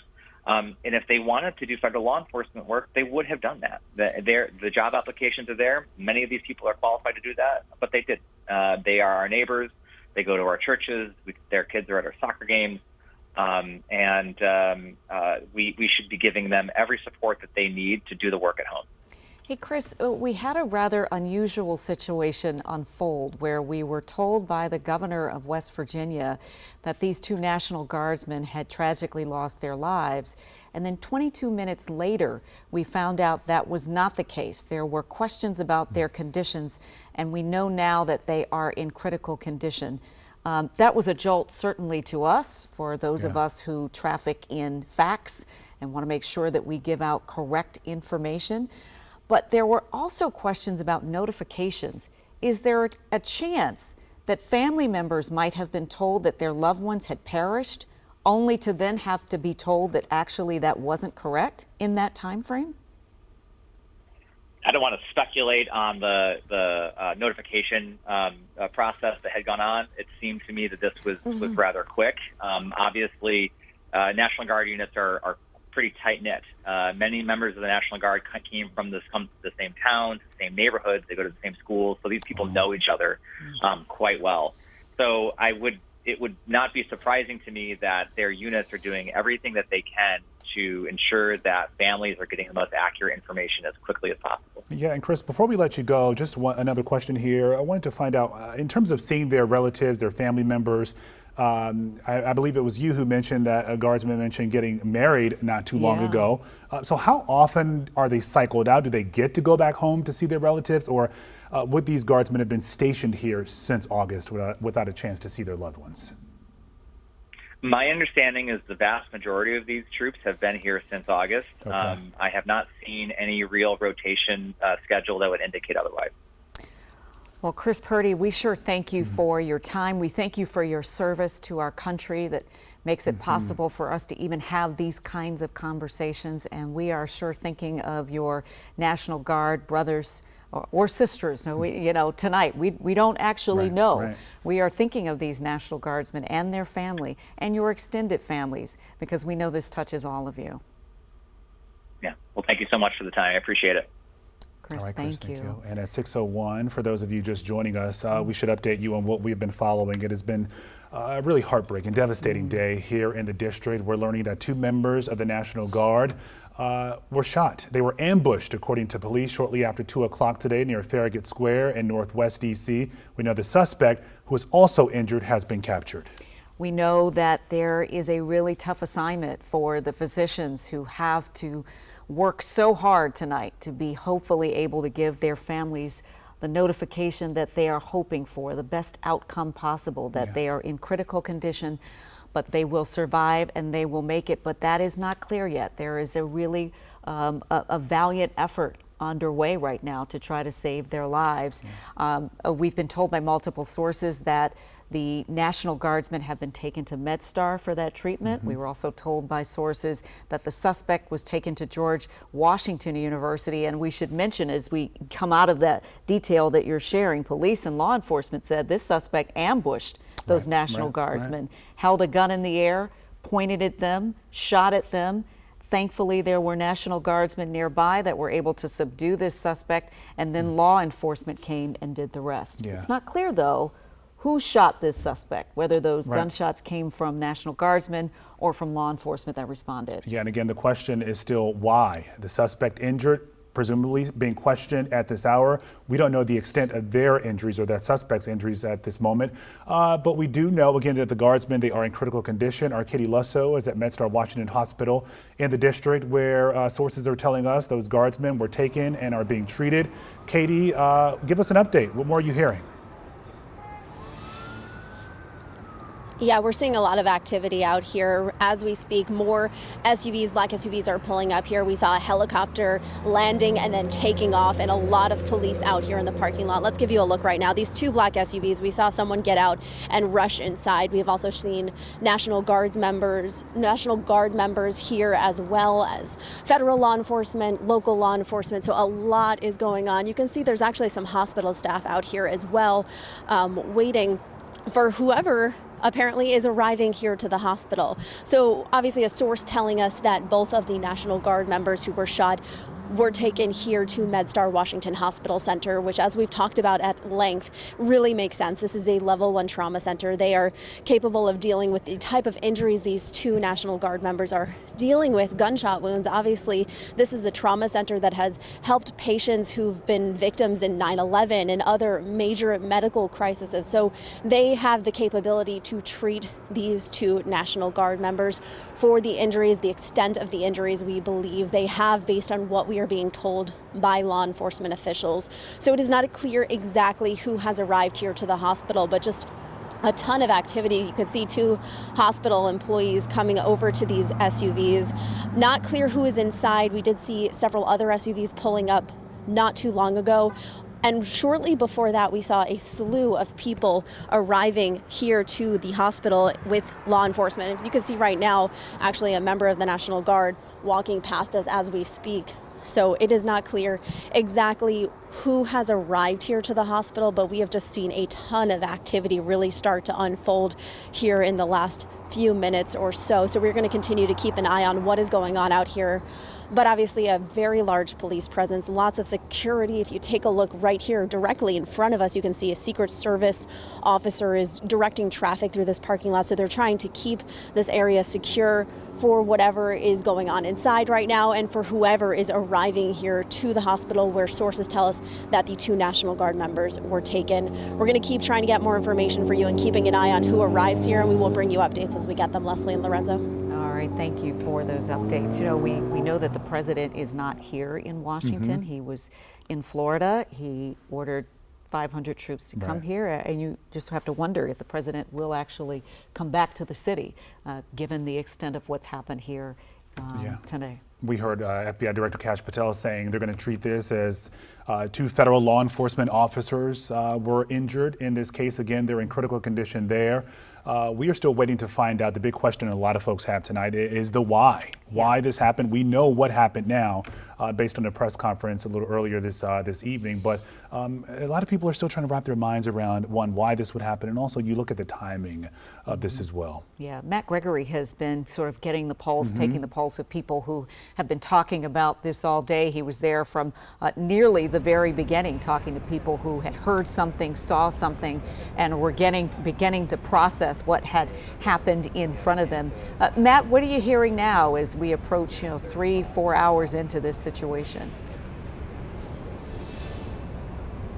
It looks like, for the most part, Leslie, the folks who are witnesses, the folks who may have been here have left the area. And I mean, and 2 sort of like reasons for that. Number 1 is that obviously we're getting later in the day, it's becoming more dark out, but you're also seeing an increased police presence as more officers and investigators start to come in. And this is very clearly, there's not much activity here other than that really important detective work. In fact, while we were standing here right before you came to me, a few MPD detectives walked right by. They had just, it looks like they were talking to some folks at the Subway across the street, other restaurants, M&T Bank.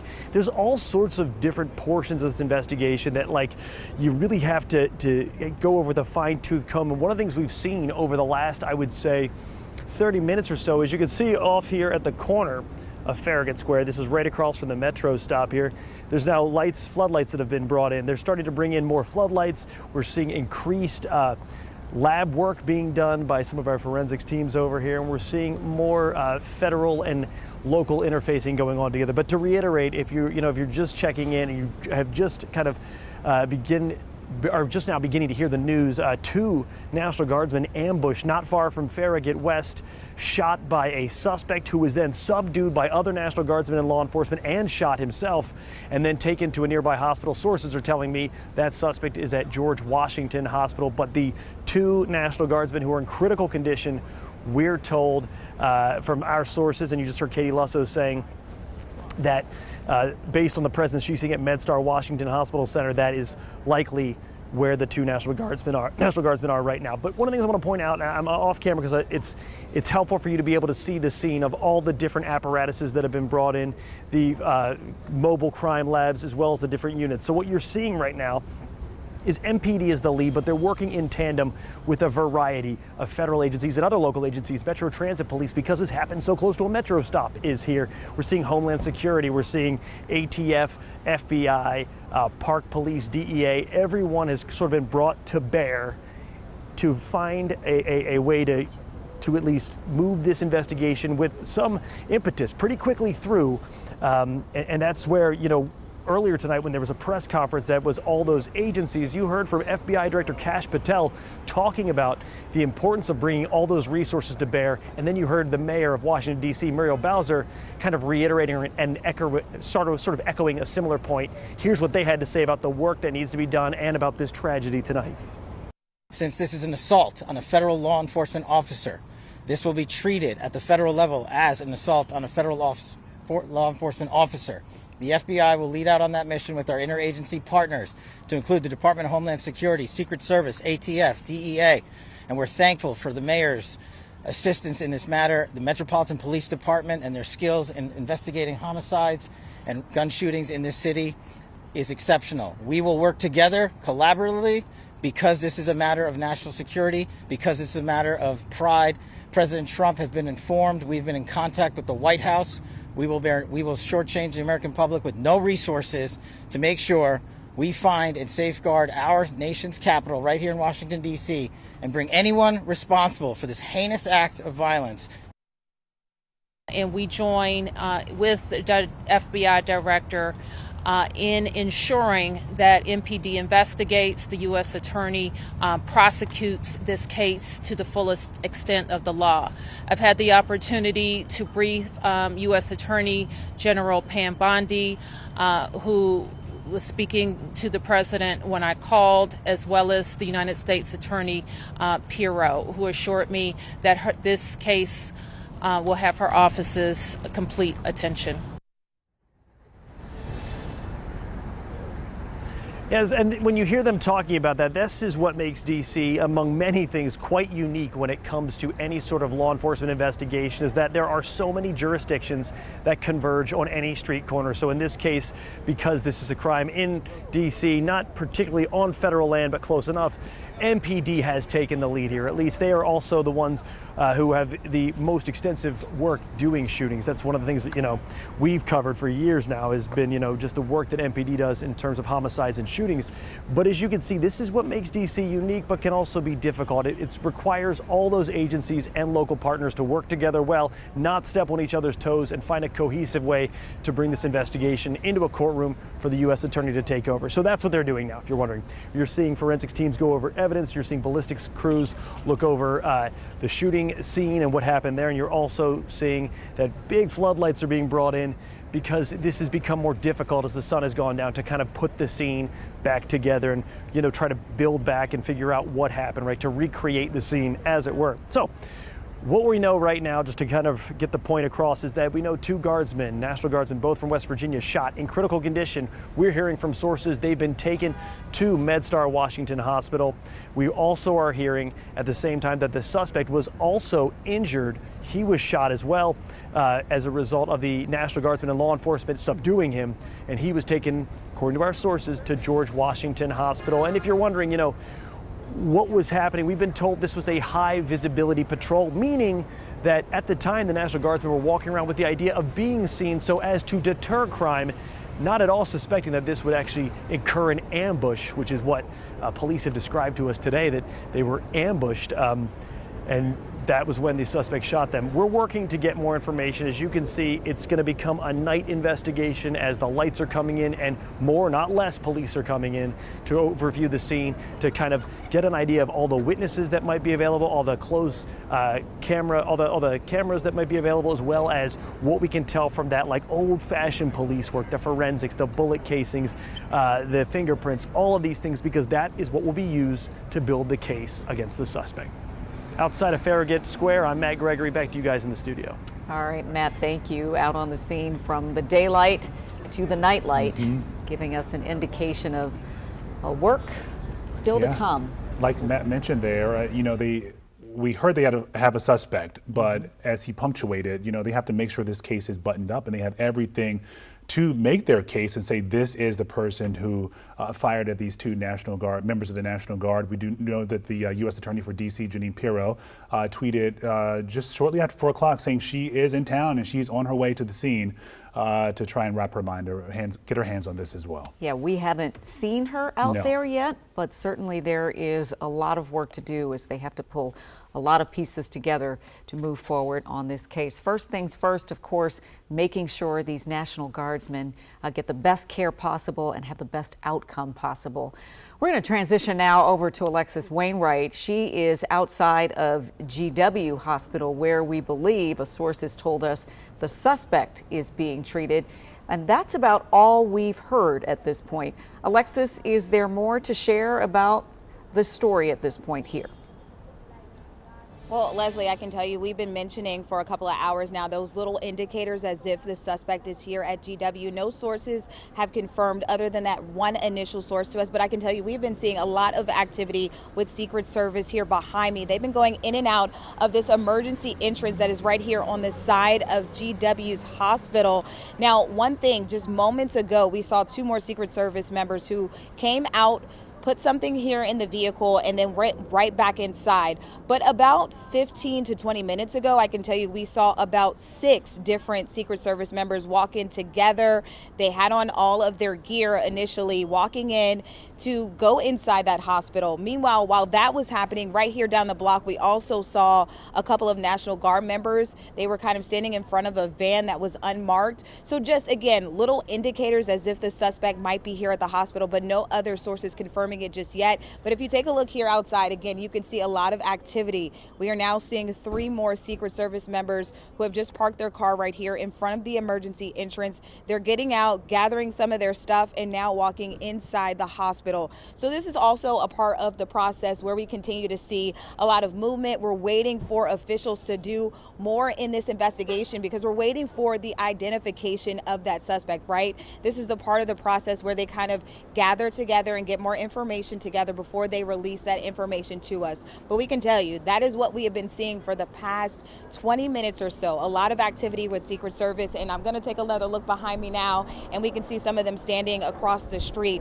Now, we are still reaching out to a lot of more sources to find out much more information, but we can tell you that we have been kind of waiting here to get more information. Meanwhile, talking with a lot of people who are passing by, some still learning the information, some of us breaking the news to them like, hey, this is what happened. 2 National Guard members were shot earlier this evening, and we believe someone might be here in this hospital. So that's what we've been seeing for the past couple of minutes or so. I can tell you now we're seeing more law enforcement walking into the hospital here, and we can tell you we've been also seeing that door locked. We noticed that they have to go up to that door and identify who they are before that door opens, and they're allowed to go into the hospital. So a lot more security out here. We saw DC police here an hour ago, and now we have 4 different U.S. Secret Service vehicles outside here of the hospital at GW Hospital. So a lot going on. We're still going to stick here and try to find out more information, but we can tell you we're seeing a lot more movement within the last 30 minutes or so.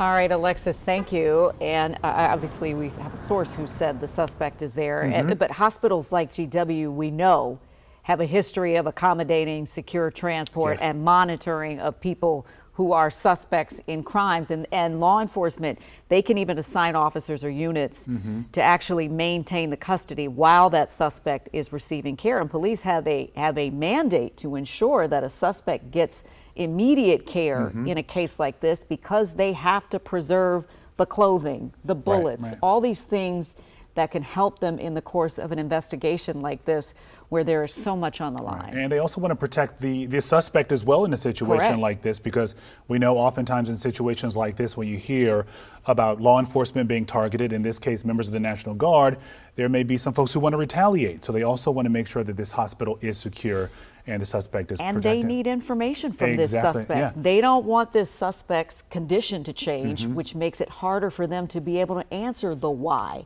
behind the alleged attack. And I thought it was interesting earlier, Les, at the press conference, someone was asking about the suspect's condition. Are they in good enough condition to answer some of these questions? We didn't get an answer yet. So hopefully we can get some answers soon. Again, a lot of the folks, a lot of you at home, also us, trying to figure out why this person just walked up near 17th and I today and just fired at 2 members of the National Guard. Yeah, no one understands the why, and we may never understand it will never make the sense. why. Yeah. We may Yeah. never understand the why. Let's get over to our Matthew Torres, I believe, who has been on this story since the very beginning, talking to some of the very first people who heard the gunshots, who saw what happened. Matthew, a lot has changed since 2 o'clock. Certainly, and when I first got here to the scene, walking up to the scene as close as we can get, I really can't help but recall a security guard on the phone talking to someone, yelling, saying, "Why does this have to happen before Thanksgiving?" I think the holiday week and surrounding all of what happened just really magnifies the gravity of what happened here at Farragut Square, knowing that tomorrow is Thanksgiving. And you can't help but notice when you're walking around this scene, there are people visiting here for the holidays. In fact, I was just on the other side. I wanted to speak to as many witnesses as possible. Clearly, a lot of them have either left the scene or at least gone home. But what I ended up speaking to were people who either just got here via their flight or were dropped off, trying to check into their hotels, and police officers are really blocking them from going unless they can just walk there. You clearly cannot park anywhere near here. You have people worried trying to get to their cars. I spoke to a couple. They were trying to get to a parking garage, trying to get to their dog at home, and the wife is clearly pregnant. And so there's all these compounding just effects because of this shooting. And the biggest thing is obviously understanding why. Let me step aside here to show you what we are seeing. Since we went live to you in the last hour, there's been more people that came up here, clearly more equipment. It seems like there's a large tow truck there. There's been a large gathering of investigators. We have a couple of Secret Service members here blocking this road right now. If we go 2 blocks down, keep in mind for anyone who may be driving around here that those roads are also still blocked off. So no doubt a very large crime scene here, as we have at least one somewhat clear vantage point, because down that block where you see all of those people, that is where that shooting took place. That is where those 2 National Guardsmen were shot. We are just a couple blocks away from the White House. We were just outside of the Farragut West Metro. So I bring all of this up because kids were around, people working were around, probably getting ready for the holidays. They were around. And so one of the questions I tried to ask after the press conference was anybody hurt? Because according to at least a couple witnesses who were around at the time, they remember seeing at least potentially a 3rd person being taken away from the ambulance. So, of course, we are hoping to get more information. Unclear if there will be another press conference, but the presence of the National Guard troops, as you guys have been talking about, is what will happen in the future. We already heard from Pete Hegseth, the Secretary of War, bring up that President Donald Trump is now wanting to add even more National Guard troops here in the district. A cowardly, dastardly act targeting the best of America. Heroes willing to serve in Washington, D.C., serve for people they don't know and they've never met because they love their country and their capital and their community. They were willing to do dangerous things others were not because they love their fellow Americans. Someone decided to turn that into targeting National Guardsmen. That will only stiffen our resolve. We will never back down. We will secure our capital. We will secure our cities. In fact, this happened just steps away from the White House. It will not stand. And that's why President Trump has asked me, and I will ask the Secretary of the Army to the National Guard, to add 500 additional troops, National Guardsmen, to Washington, D.C. This will only stiffen our resolve to ensure that we make Washington, D.C. safe and beautiful. The drop in crime has been historic. The increase in safety and security has been historic. But if criminals want to conduct things like this, violence against America's best, we will never back down.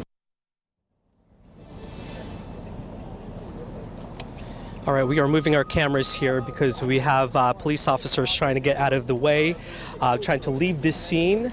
You can see just the amount of cameras from local and national media that have congregated here. So we don't know how long this scene will be blocked off, but clearly it's far from over. as we have police officers leaving the scene, entering the scene.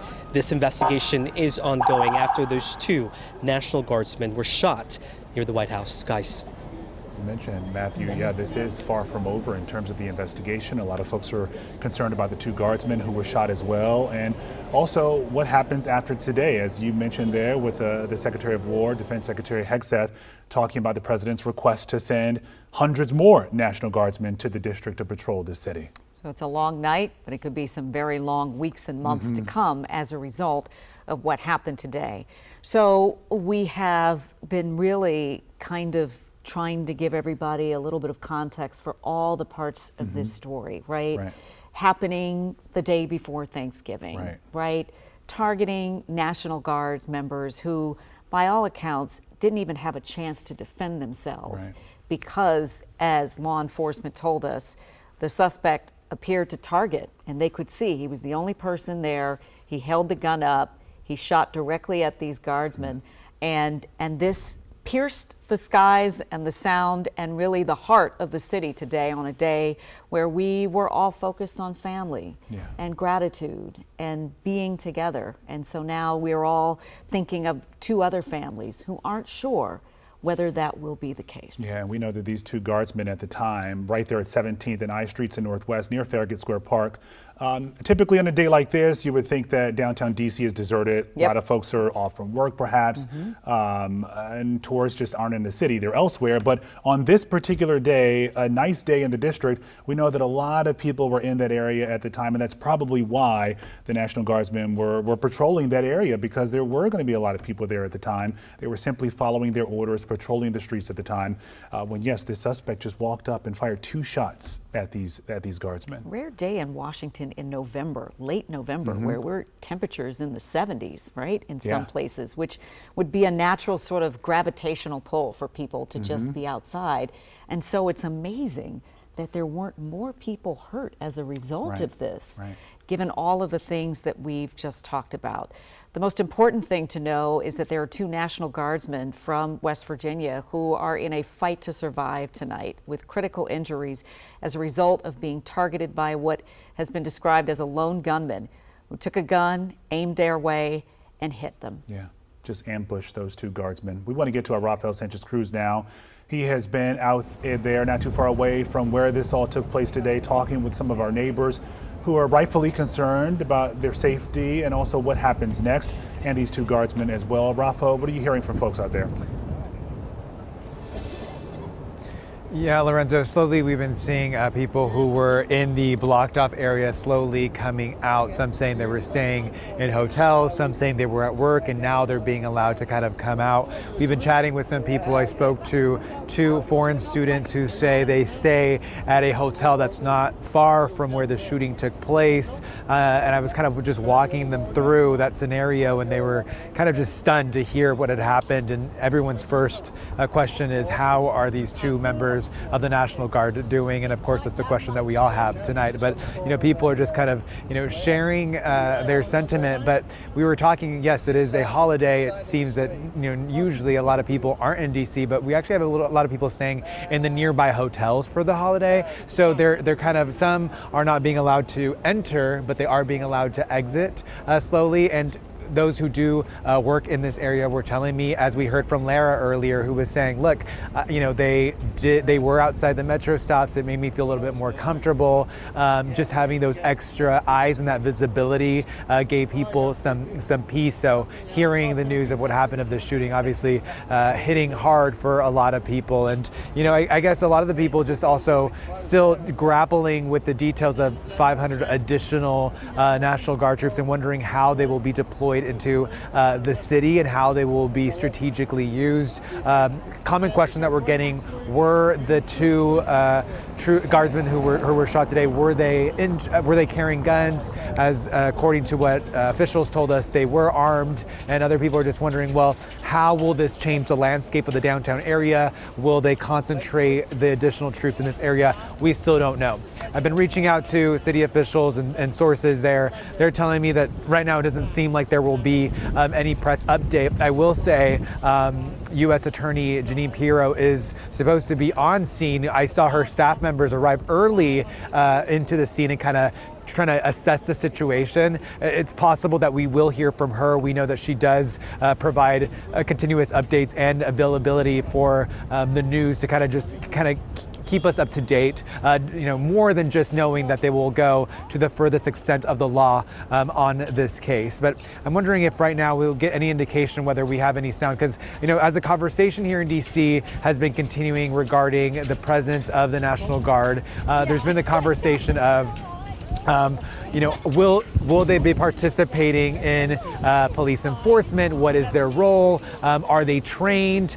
We heard Kash Patel today saying that, that due to the training that these troops have received is why this situation did not turn into an incident where other people were injured. I know it's still unconfirmed, other injuries involved in the situation, and it seems like the limited information that we had, it was resolved pretty quickly. But that's been an ongoing conversation among DC residents, and knowing that confirmation that these soldiers really stepped in, were able to detain the suspect as law enforcement arrived on scene is kind of the how this is all supposed to play out. But now it's not going just based on what DC officials are telling us. Now we're seeing the incident of how it actually is played out in the worst case of scenarios. So we heard FBI Director Kash Patel really double down on that messaging, saying, look, they should be here. They are trained. They are doing the best. And the reason that we're seeing a safe DC is because of that. I know if we ask DC officials, they're also willing to tout the efforts that happened before the federal surge, right? All the additional enforcement that they've been doing, the extra hours that police have been putting in, and the actual community work. Also, our community organizers who have been putting in the work to kind of drive down that historic crime that we saw in 2023 that was so often used to justify the increase of the federal surge. So I've been mentioning that sound from FBI Director Kash Patel. Let's listen to his exact words. And I would just like to add, the reason that this suspect is in custody is because of the bravery of the men and women of the National Guard who responded due to their extensive training to secure American lives today. There was not any further injury and any further shootings. We should highlight the fact that the men and women of law enforcement, the interagency, the Department of War, and the National Guard executed their training with great precision today and prevented an even greater tragedy from befalling us.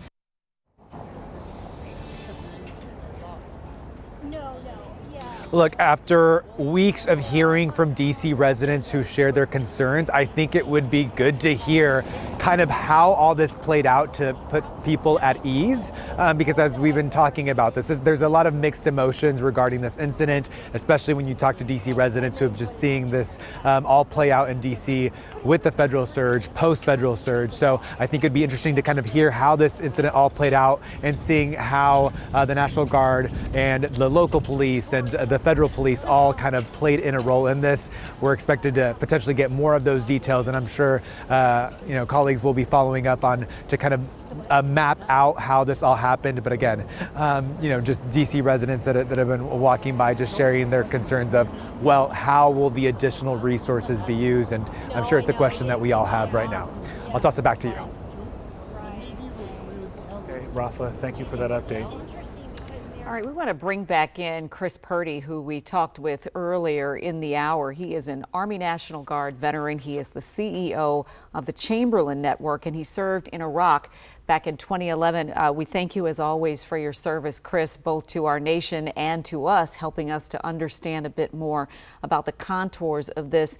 We heard Rafa mention Kash Patel, the FBI director, talking about training and experience. And so can you talk about how well these National Guard troops are prepared for some kind of ambush situation like what happened today?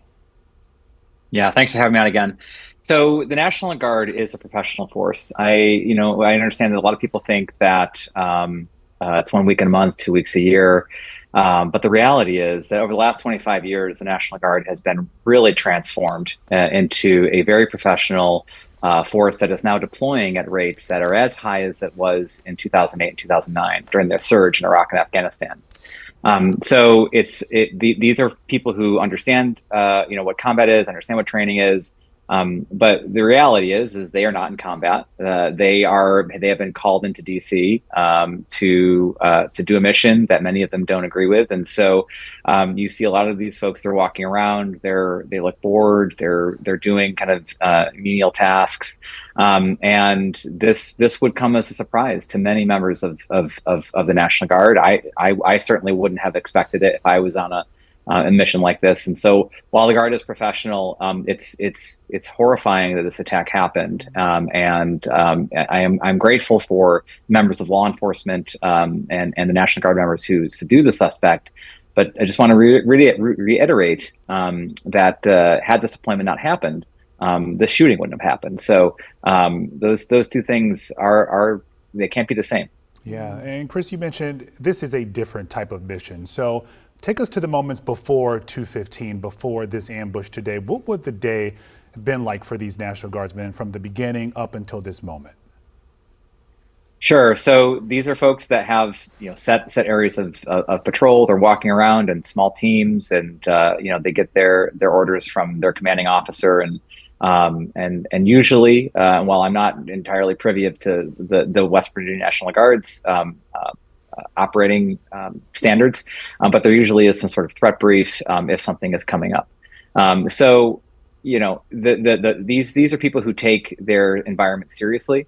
But the past 6 months have shown that there have really been no need for them here. So it is not surprising to me that many of these troops would have been caught off guard by what appears to be a lone wolf targeting these troops for whatever reason.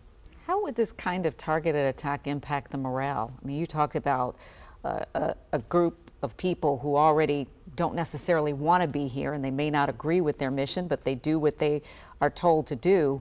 How does something like this impact what happens with them tomorrow? So there are going to be a lot of conversations in barracks and in bays and group chats and family chats. People are going to be very concerned. They're going to be on guard. They're going to be watchful. And I would just encourage citizens and civilians in the DC area to reach out to members of these National Guard and just show them how much you support them. Because what we don't want to see is members of the National Guard feel like the citizens of the District of Columbia or Americans in general are treating them as the enemy, because that's not the case. The members of the National Guard are not the enemy. They are doing a job that they have been assigned to do, and they're going to execute it to the best of their abilities. And morale is something that we should all take very seriously. But it's something that our fellow citizens have an impact over, and how we treat our service members who are in the streets at this moment. Hey, Chris, have you talked to National Guardsmen who feared for their safety in terms of their mission here in the district? So my contacts in the National Guard that have been deployed to DC have been quiet today. They're very busy, and I anticipate to have further conversations in the future about what they're feeling about. What I can say is I've had extensive conversations with many members of the National Guard over the past 6-8 months, and they never felt like they were unsafe. They felt like they were being used inappropriately, that their family members wanted them home, that they wanted to go home.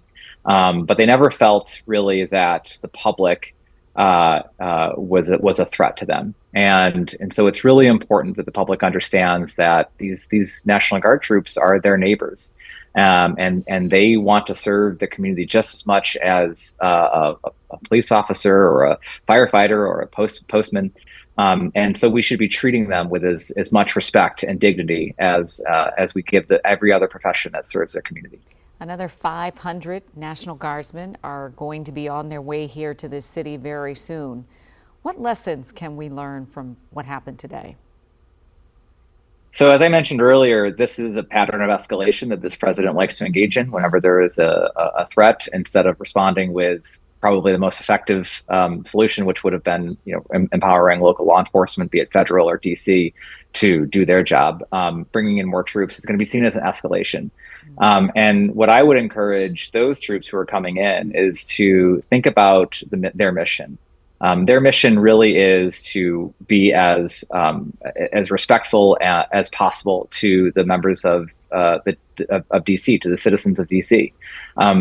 This is not a combat zone, and while this tragic, horrific shooting has happened, we should be working together to ensure that this does not happen again. So I would encourage, that PFC that's coming in from I'm not sure where, to think about, how am I going to interact well with the members of DC, the citizens of DC, because I'm going to be around them for a long time.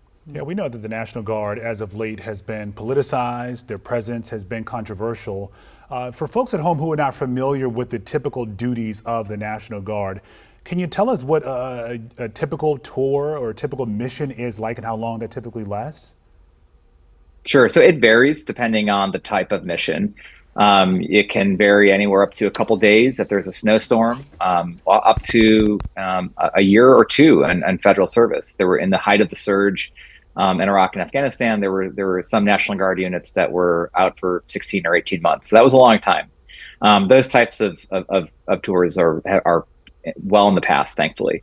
But when we talk about these domestic deployments, what we have typically seen is there is a hurricane or an earthquake, or the wildfires in California is a really good example, where you have people who are trained on a particular mission set, and they're going in to help fight the fires or fly helicopters in for relief, or put sandbags up for to prevent from flooding.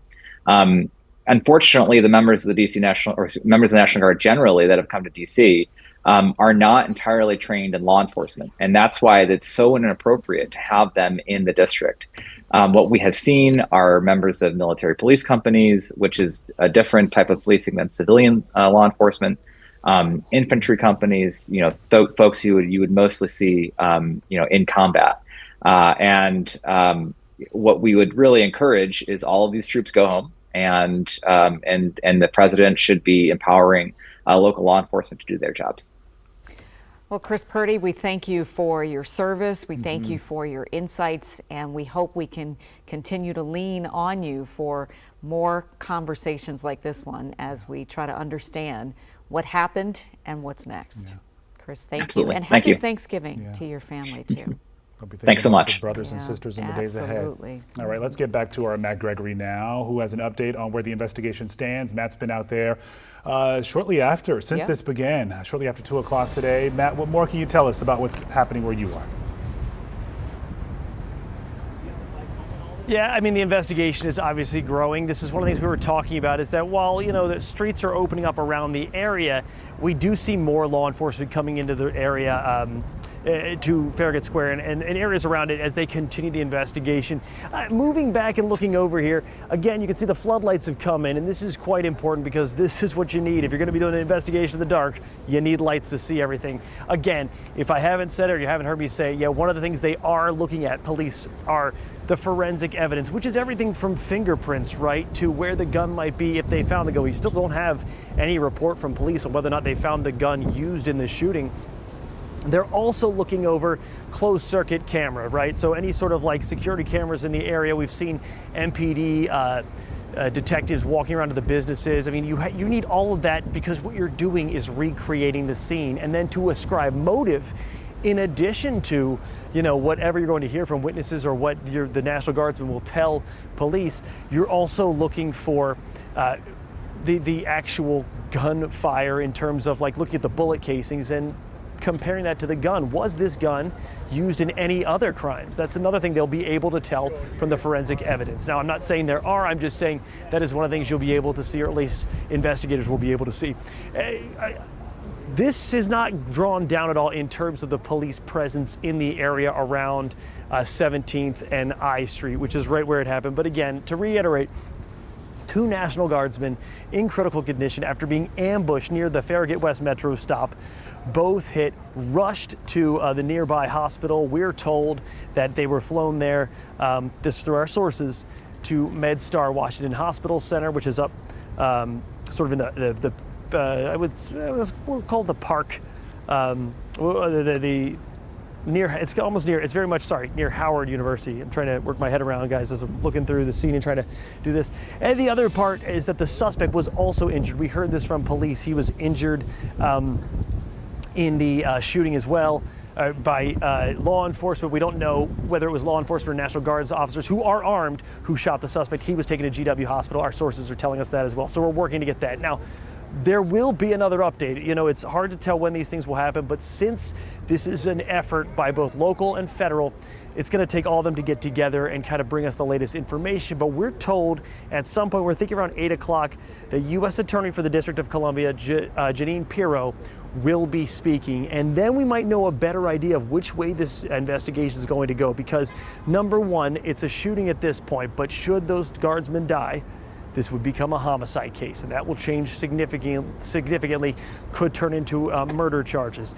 Or there could be other federal charges coming down the line, being that this happened to federalized officers. You heard Kash Patel saying that earlier, that these are federalized officers because of the mandate to bring the National Guard here. So what we'll see at 8 o'clock will be a better indicator of which direction the government is going with in terms of this investigation, because at this point, all the work that's being done here is going to be done to support a criminal case that will be brought before judges here by Jeanine Pirro's office, the U.S. Attorney for the District of Columbia. And I wanted to point out that that's just sort of the difference in D.C. There is no state's attorney, no district attorney. It is the U.S. Attorney, a federal attorney, working with federal law enforcement and local law enforcement to bring together this case. And that's what we're going to be seeing about 8 o'clock or so, we're told. But again, with press conferences, these things are fluid. So guys, that's what we're seeing on the scene.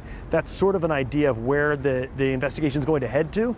And we hope to know more at 8 o'clock, but that could just be preliminary about charges potentially. It could be information about the suspect. That's what we're trying to find out. And it could be updates on the National Guardsman status, but at last check, they're in critical condition. But for now, that's what's happening here at Farragut Square. Back to you. Yeah, if the U.S. Attorney for D.C., Jeanine Pirro, is speaking at 8 o'clock, you better bet more than likely we will get some information about the suspect here, because she is charged with prosecuting this case. All we know right now, according to CBS News and multiple sources they have, is that the suspect is an Afghan national. That is all we know at the moment. In terms of why this happened, that is still unclear, but hopefully we will learn that at 8 o'clock tonight. Absolutely, and of course we'll be covering that for sure. We've got D.C. Councilman Robert White joining us now by phone to talk about what happened here today. Councilman, are you there? I just want to make sure we can hear you. I am, Leslie. You know, I'm sorry that we are having this conversation today, the day before Thanksgiving, where so many of us are thinking about our families and togetherness and gratitude. And obviously we are grateful for the work of many hands today to try to save these two National Guardsmen. But I have to just ask you for your immediate reaction to what happened today. Look, I'm heartbroken to hear that two Guards people are in critical condition because of senseless violence here in our city. And my hope is that we're going to allow the facts to come out, that leaders are going to be leaders and help keep calm and make sure that we handle this through the justice system and not through political systems. Yeah, Councilman White, what do you make of the president, again, as you mentioned, waiting for the facts, waiting to figure out exactly how this all transpired? The president already saying that he wants 500 additional National Guard troops in the district.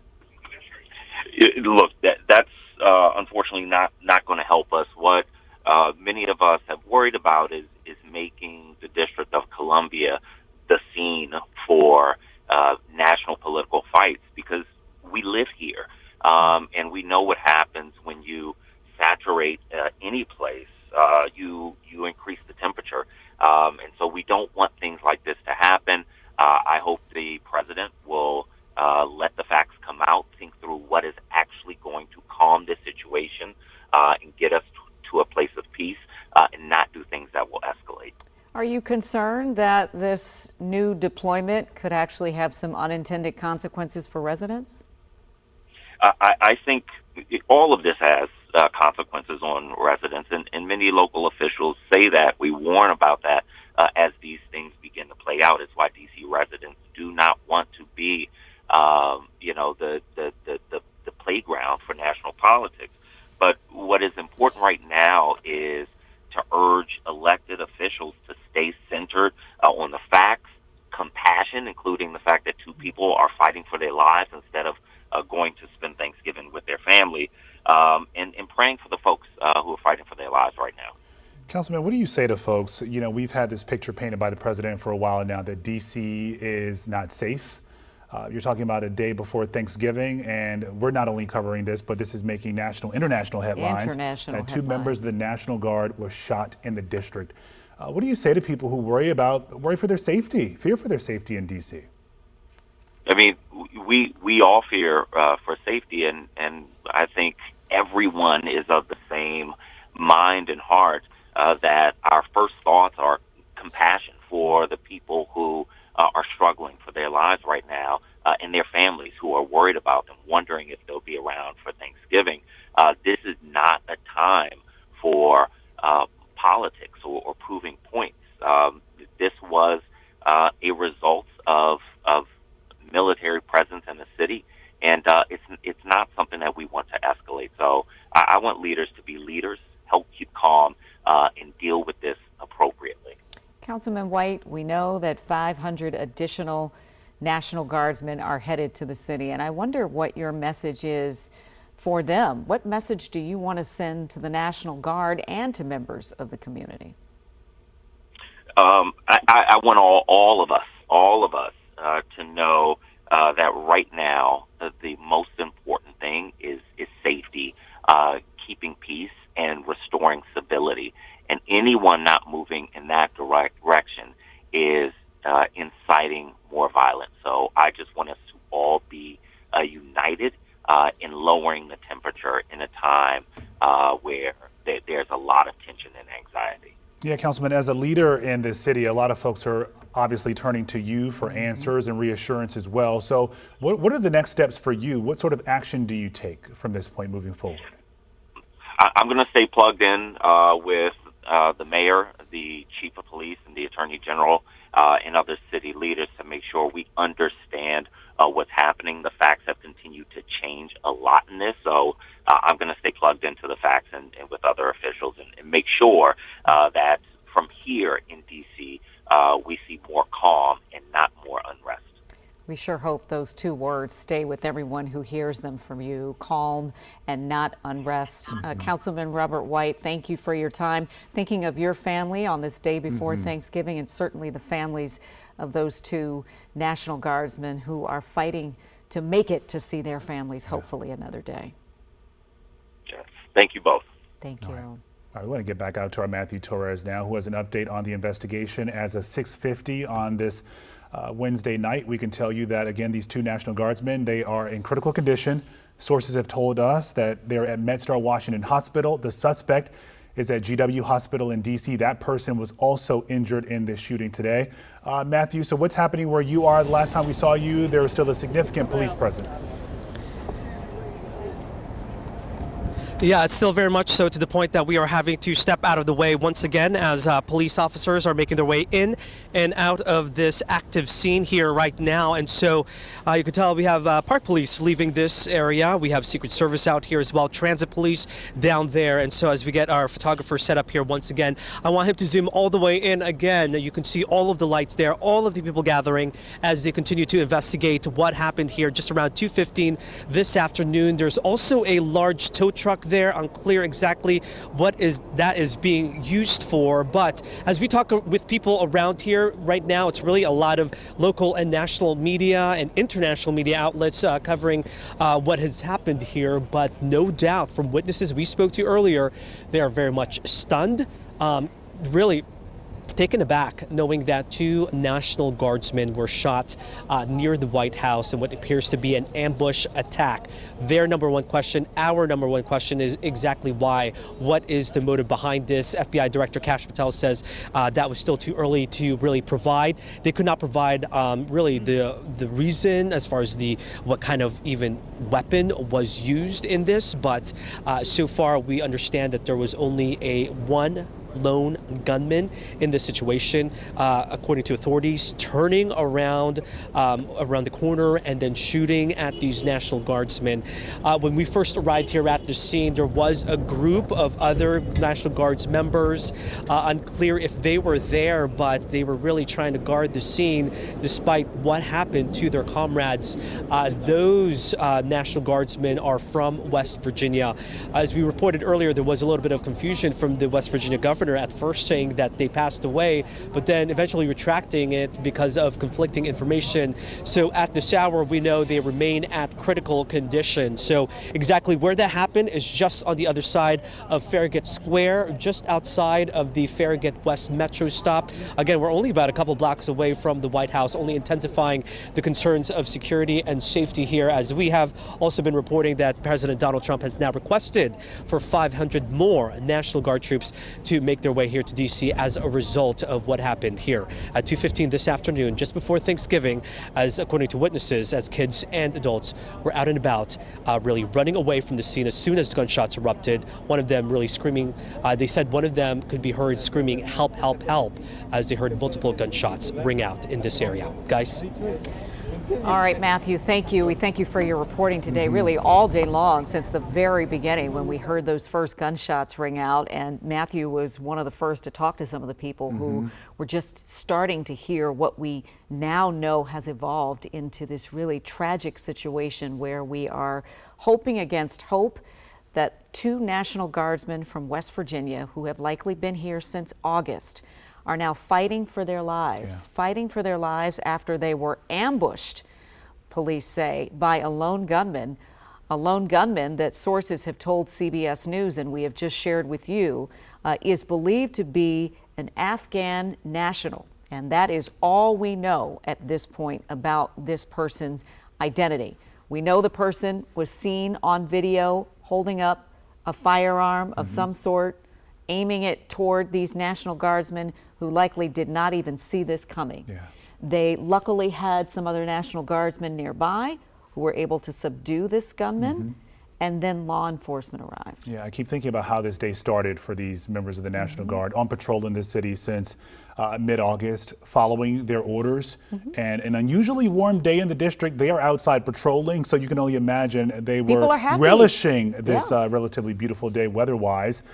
They were on high visibility patrols, as the FBI director told us earlier today, meaning that they are making sure they have a presence in some of these high traffic areas in the city near Farragut Square Park. A lot of folks out visiting the district, a lot of folks getting off from work, perhaps heading to their families for Thanksgiving.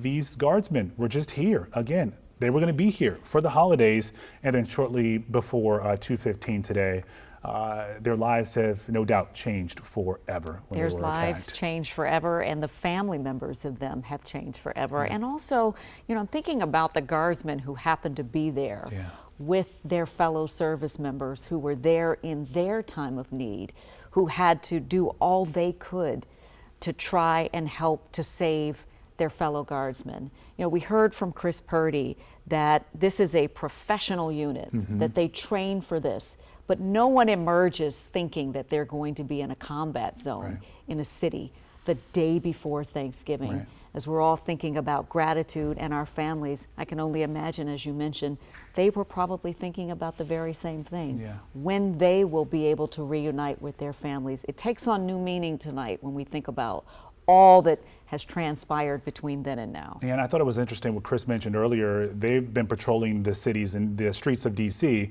because they've been deemed unsafe. But Chris mentioned that these guardsmen felt safe in the district. They were here just doing their job, protecting all of us. And not just them, that all of them, all of these guardsmen felt safe in our city. We have a lot to talk about between now and when we see you again at 11. We hope you'll come back to us and count on us as you think about your families tonight.